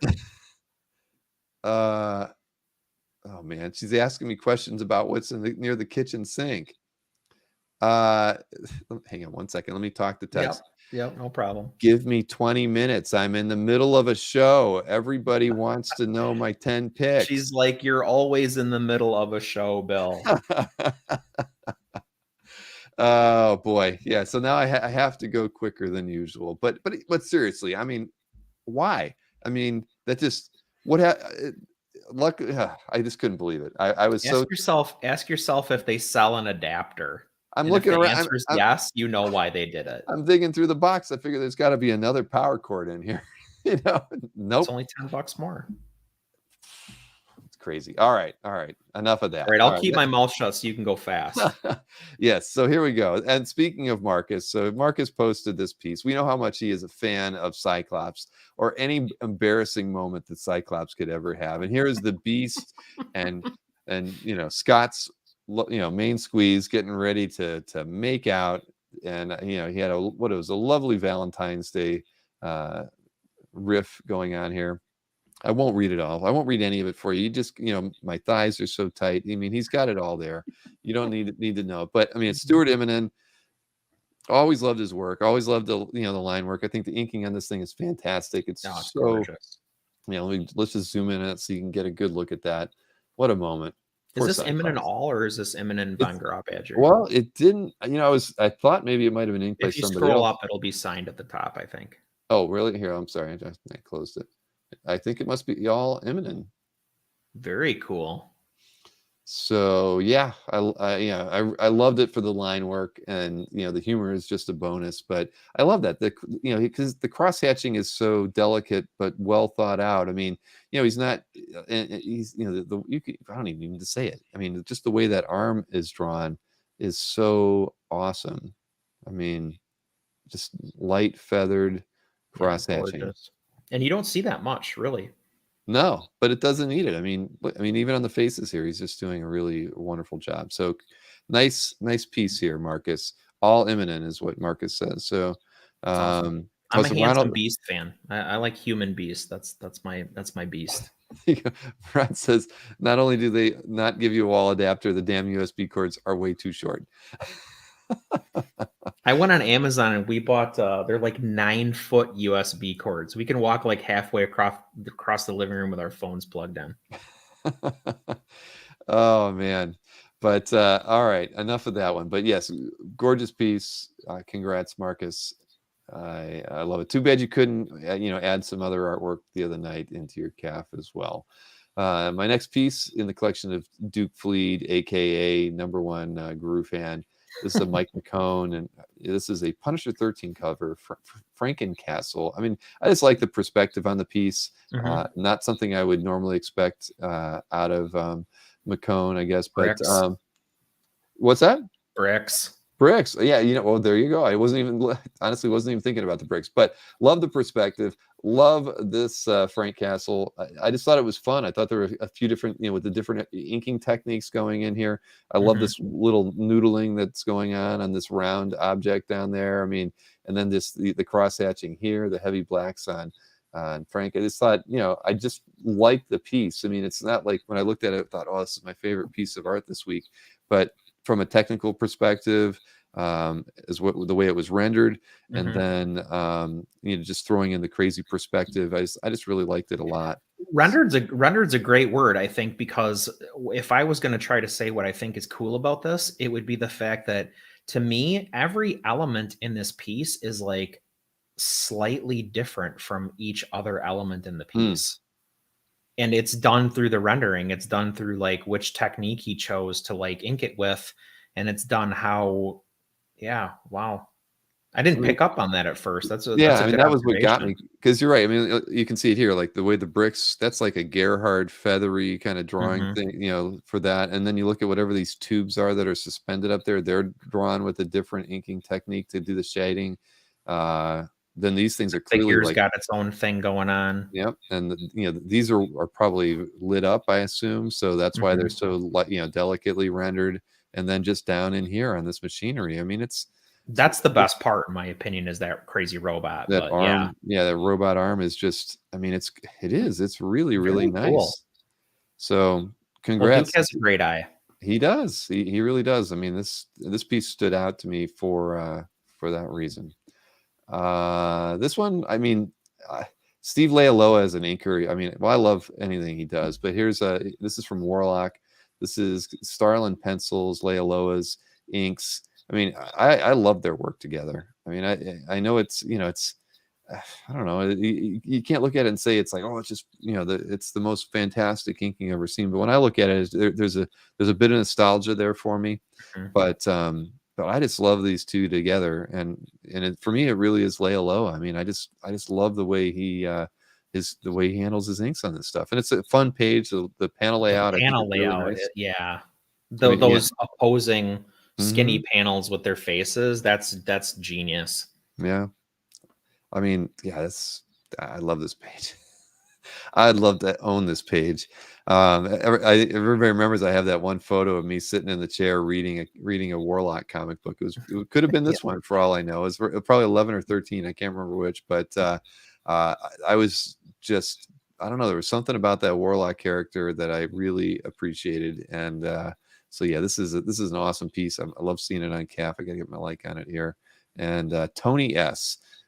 Congrats, sir. This is a wonderful piece. 24 comments, deservedly so. Should get a few more on there after tonight, but yeah, awesome piece. It is very much. This was like kind of a no-brainer pick for me. I put this one on the cover graphic as well. You know, Daredevil set 177 cover. I mean, you know, and it's not like, you know, oh, it's the coolest cover I've ever seen. I just remember seeing this and I just loved it. I mean, there was so many, Miller was just doing so many interesting things and just crap shooting, you know, whatever felt right for him. And usually they were pretty damn awesome. You know, I just remember seeing this cover because I was buying it, you know, religiously, you know, by this issue. And I just always wanted to see what was he going to try next, whether it was on the cover or something, you know, on the inside interior of the book. And you know, the cover, does he have this? Let's see if the published. No, Steve wouldn't do that. All right, yeah, he typically doesn't. But just like remember, it was a very colorful cover. You know, I think it wasn't it like pinks or purples. Yep. And it just stood out. It was like, holy mackerel, what an amazing thing. So, I'm just so happy to see this thing on CAF. I love it. Yeah, So, it's a stunner. yeah, and it's of course Steve. Anything he adds is always spectacular. Put up a lot of nice stuff. Yep. This week, yeah, or last week. Yep. Precursor to a Gat and Ronin. Yeah, I would go with that, definitely. But yeah, I love this piece. See, I could look at this for days. If I could only be a fly on the wall in Steve's man cave where he keeps all his art, I'd be a happy fly. So next up, a Danny Mickey Inc. Joe Quesada Marvel Knights cover. You know, I remember when this one came out too. It was just like, oh my gosh, this thing. I loved this image. It's so cool. I mean, Quesada, man, he was on fire during this part of, you know, stage of his career. He still is. I love his work today, but the work that was going on at this point was just magical. I mean, I wish I could see this in even more detail. Just seeing like the effects that are going on here in this swirling, you know, mist quality. I mean, it's just how delicate and how much care do you have to put into something to put that much detail into Danny it? Mickey, he is something else. There's like what, 3 Quesada anchors, right? There's Mickey, there's Palmiotti, and there's Nolan, and they all have their appeal. They all have their sweet spots, and like you're looking at Danny Mickey's sweet spot right here, because Nolan or Palmiotti inking this, it looks totally different. Yeah, very true. I remember when this came out, this cover was so cool. I remember thinking like, God, do I like Cloak and Dagger now? Is that happening? Yeah. I mean, well, yeah, he was just something during this stage of his career. And you know, I mean, there's a lot of memorable stuff from Joe during this period. But yeah, this one, when I saw it, I was like, oh, I'm picking this one. I remember this one so well. So and let's see, Fillmore Bedwick. Congratulations, Fillmore. I'm envious of that one. A couple more here from me. This is another nostalgic pick. Al Milgrom artwork. You know, again, just classic Marvel from this era. Another Captain Marvel. Well, Warlock, now Captain Marvel, but I just loved the sci-fi stuff going on in Marvel during this period, and you get all the Avengers in it as well. I mean, this is, I don't know. This is my definite nostalgic pick. Yeah, it's just a classic Marvel cover. And you know, and again, Milgrom, I do own a pencil piece, an Avengers piece now, but I'd love to own more. There's something about, you know, about that period and his work. Whenever I see it, I just think of my childhood. So when I saw this one, I was like, oh man, I love this. I wish it were mine. Oh man, but let me get my like on here, and this is in Mr. Sean Clancy's CAF Gallery. Everybody, Sean, as we know, is has just a wonderful collection. He's the only thing that is a negative for Sean is when he's in the chat, he's always on Facebook. He doesn't get to see all the fun stuff going on YouTube. Yeah. One day, Sean will convert to YouTube, and he probably thinks this is a very lonely experience by comparison. He can't, but he's claimed artwork on Dueling Dealers from Facebook. He's one of the few.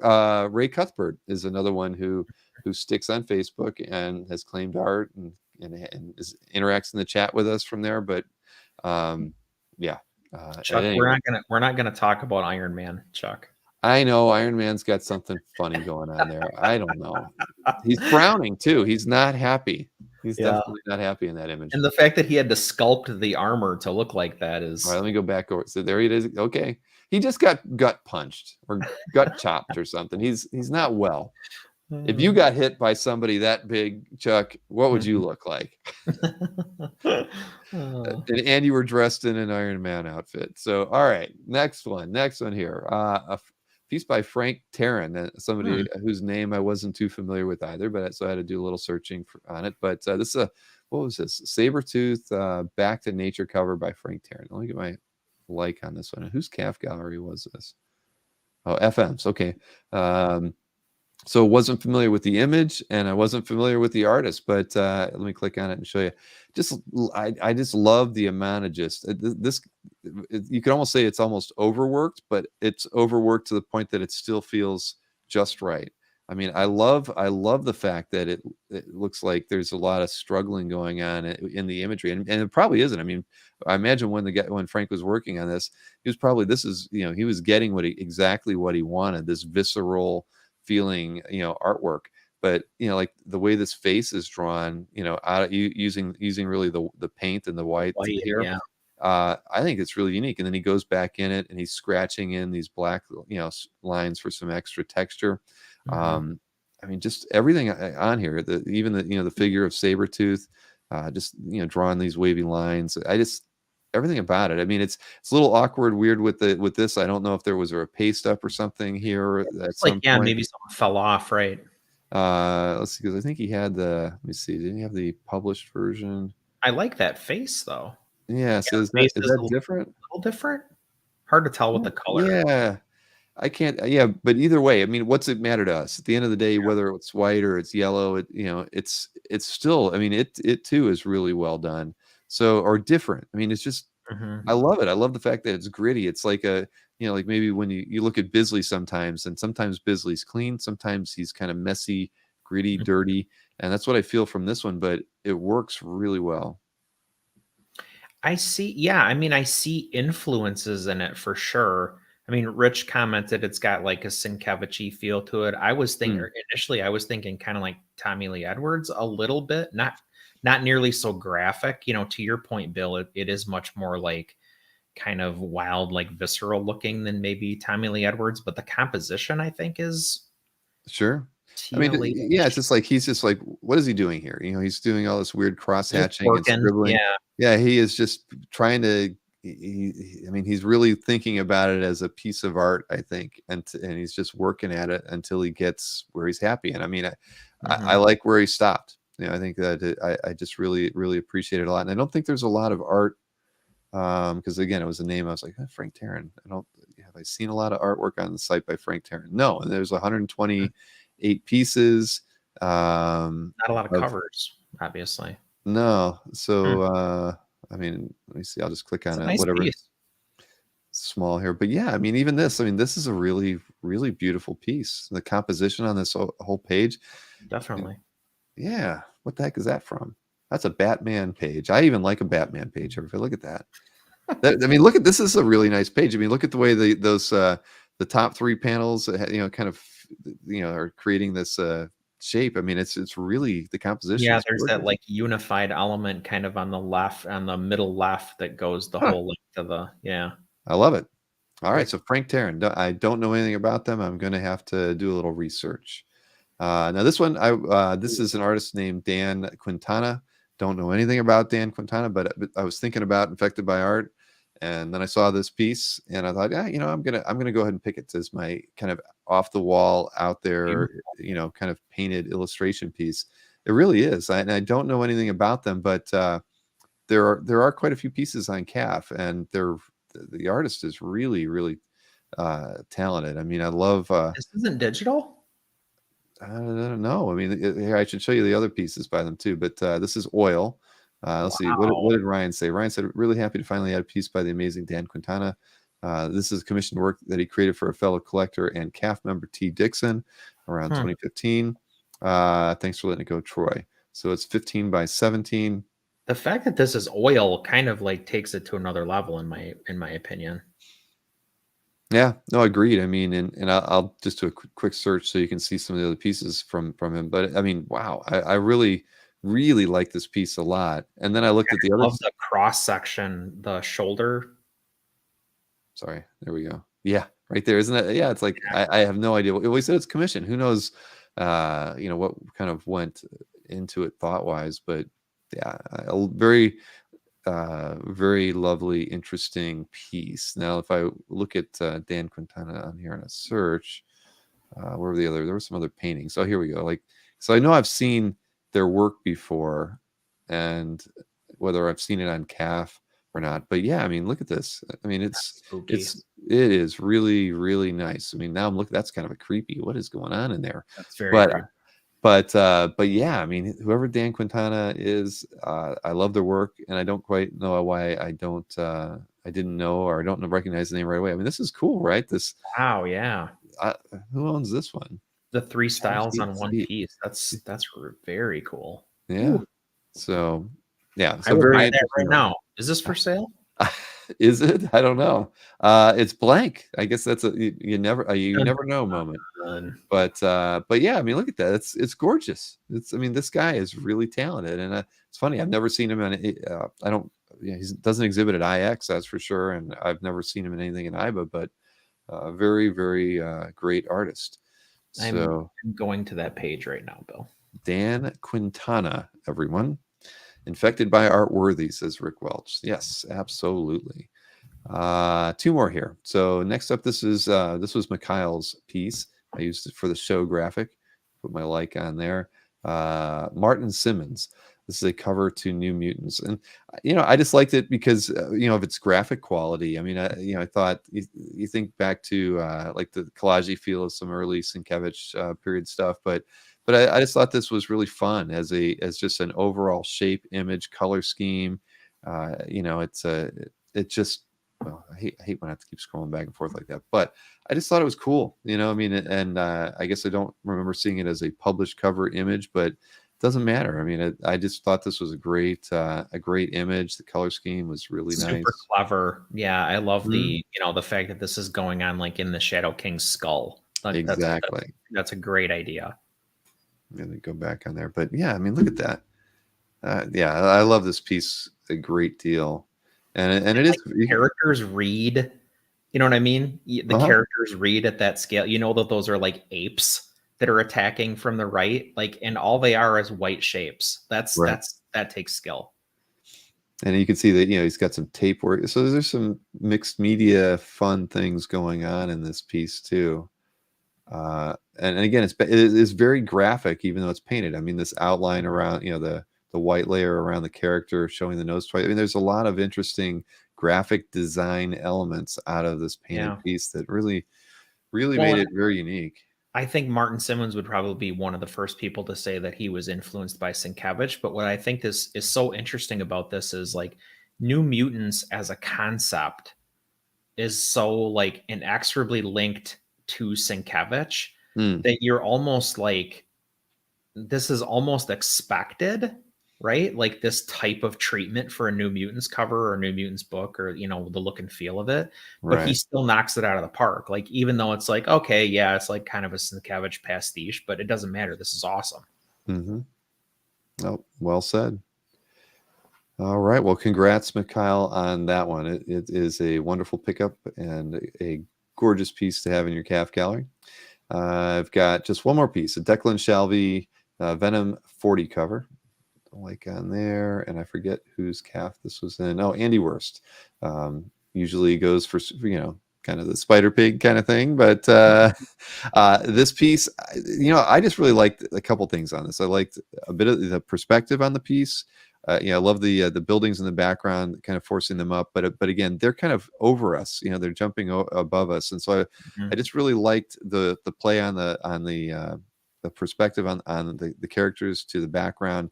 But I also like the way that the characters are drawn. I've always liked Declan's style, but there's just something kind of cool about the way he draws his figures. I mean, the anatomy doesn't have to be too, absolutely perfect, but shapes, right? Yeah, exactly. I mean, and again, and the lighting on this piece too. I mean, without it even being colored, I mean, it has this really cool underlit feel.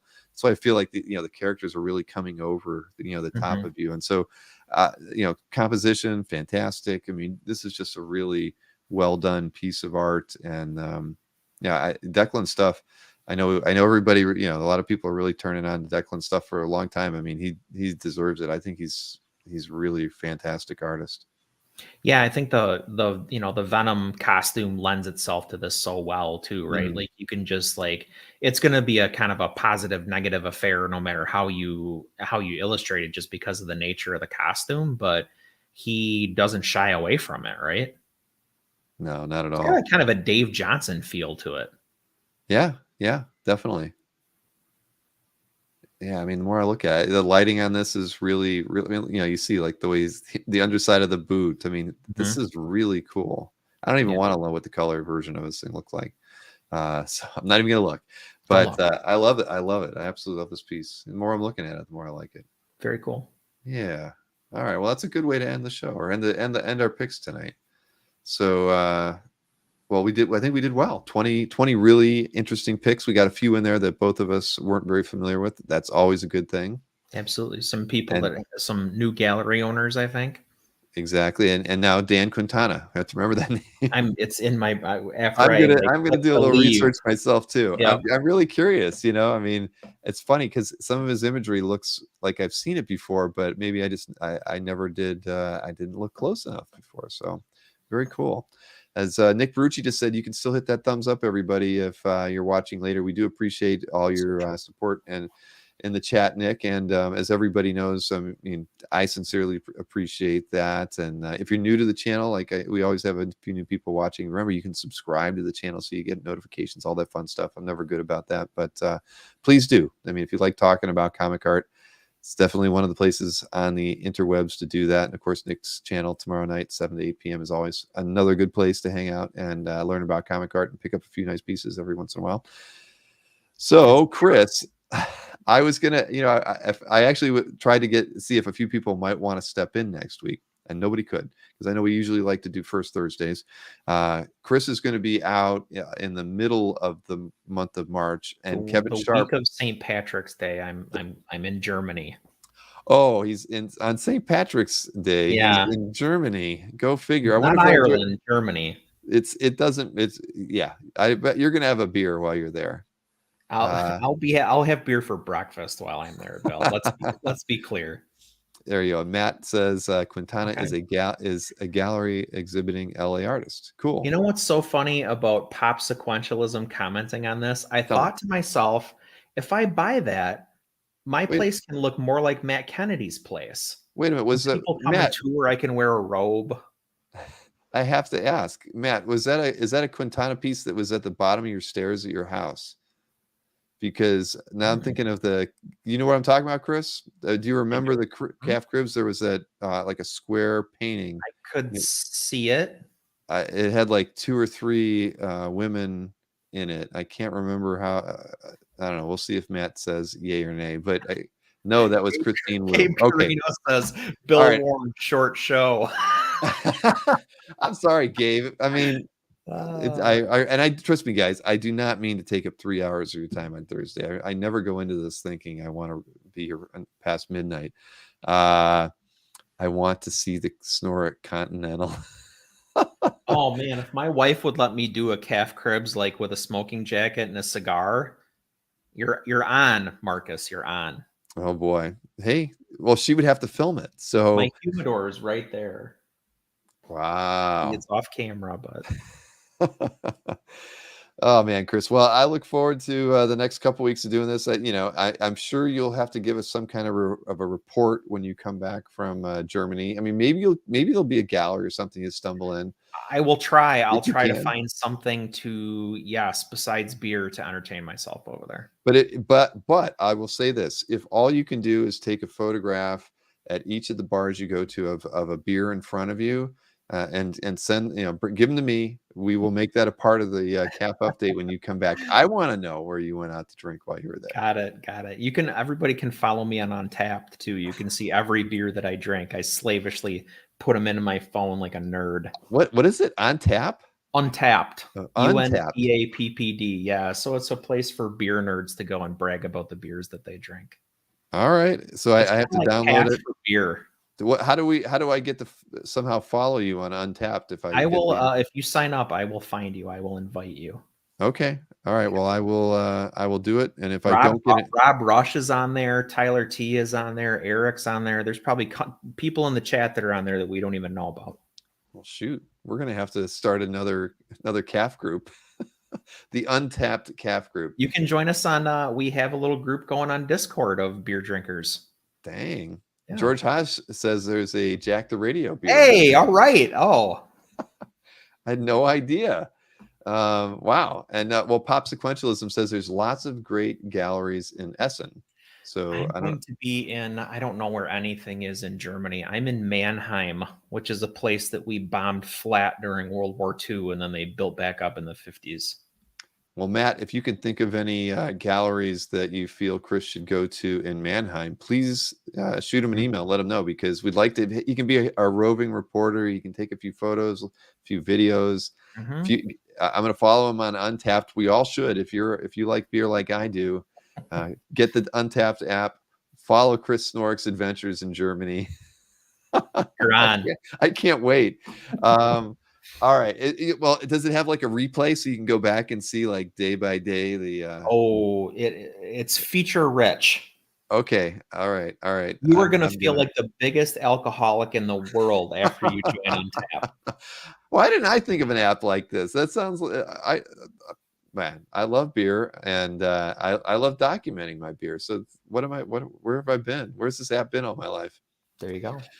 All right, man. Well, I'm going to let you go. I'm going to be getting out of here myself. But thank you, Chris, as always. Wonderful picks. And we will see you next week. It was a ball. Good night, everybody. See ya. All right. Well, I have to get to my text so I can tell Maureen where and when or how she's lost a few things. So I told her to give me 20 minutes, and that was 30 minutes ago. So I'm not too far off. I'm actually I'm doing a good thing there. So what do we got? We've got the Christian Gossett show on Saturday, 2 p.m. Please tune into that. Then we have the Mike Make Offer show on Monday. I've probably got about 30 offers in so far. So if you want to make an offer on anything on Mike's site, send the emails to me, bill@comicartfans.com. Try to combo them. You know, I think that's going to be, as we saw with Anthony, that worked really well as far as making group offer combos to secure a deal. So look his site over. I'd say if you can get me the offers by the end of the day on Sunday, that would be best. I'd rather not be getting them the day of, but get them to me by the end of the day Sunday, and I'll make sure I've got everything presented and ready to show to Mike on Monday night for that show.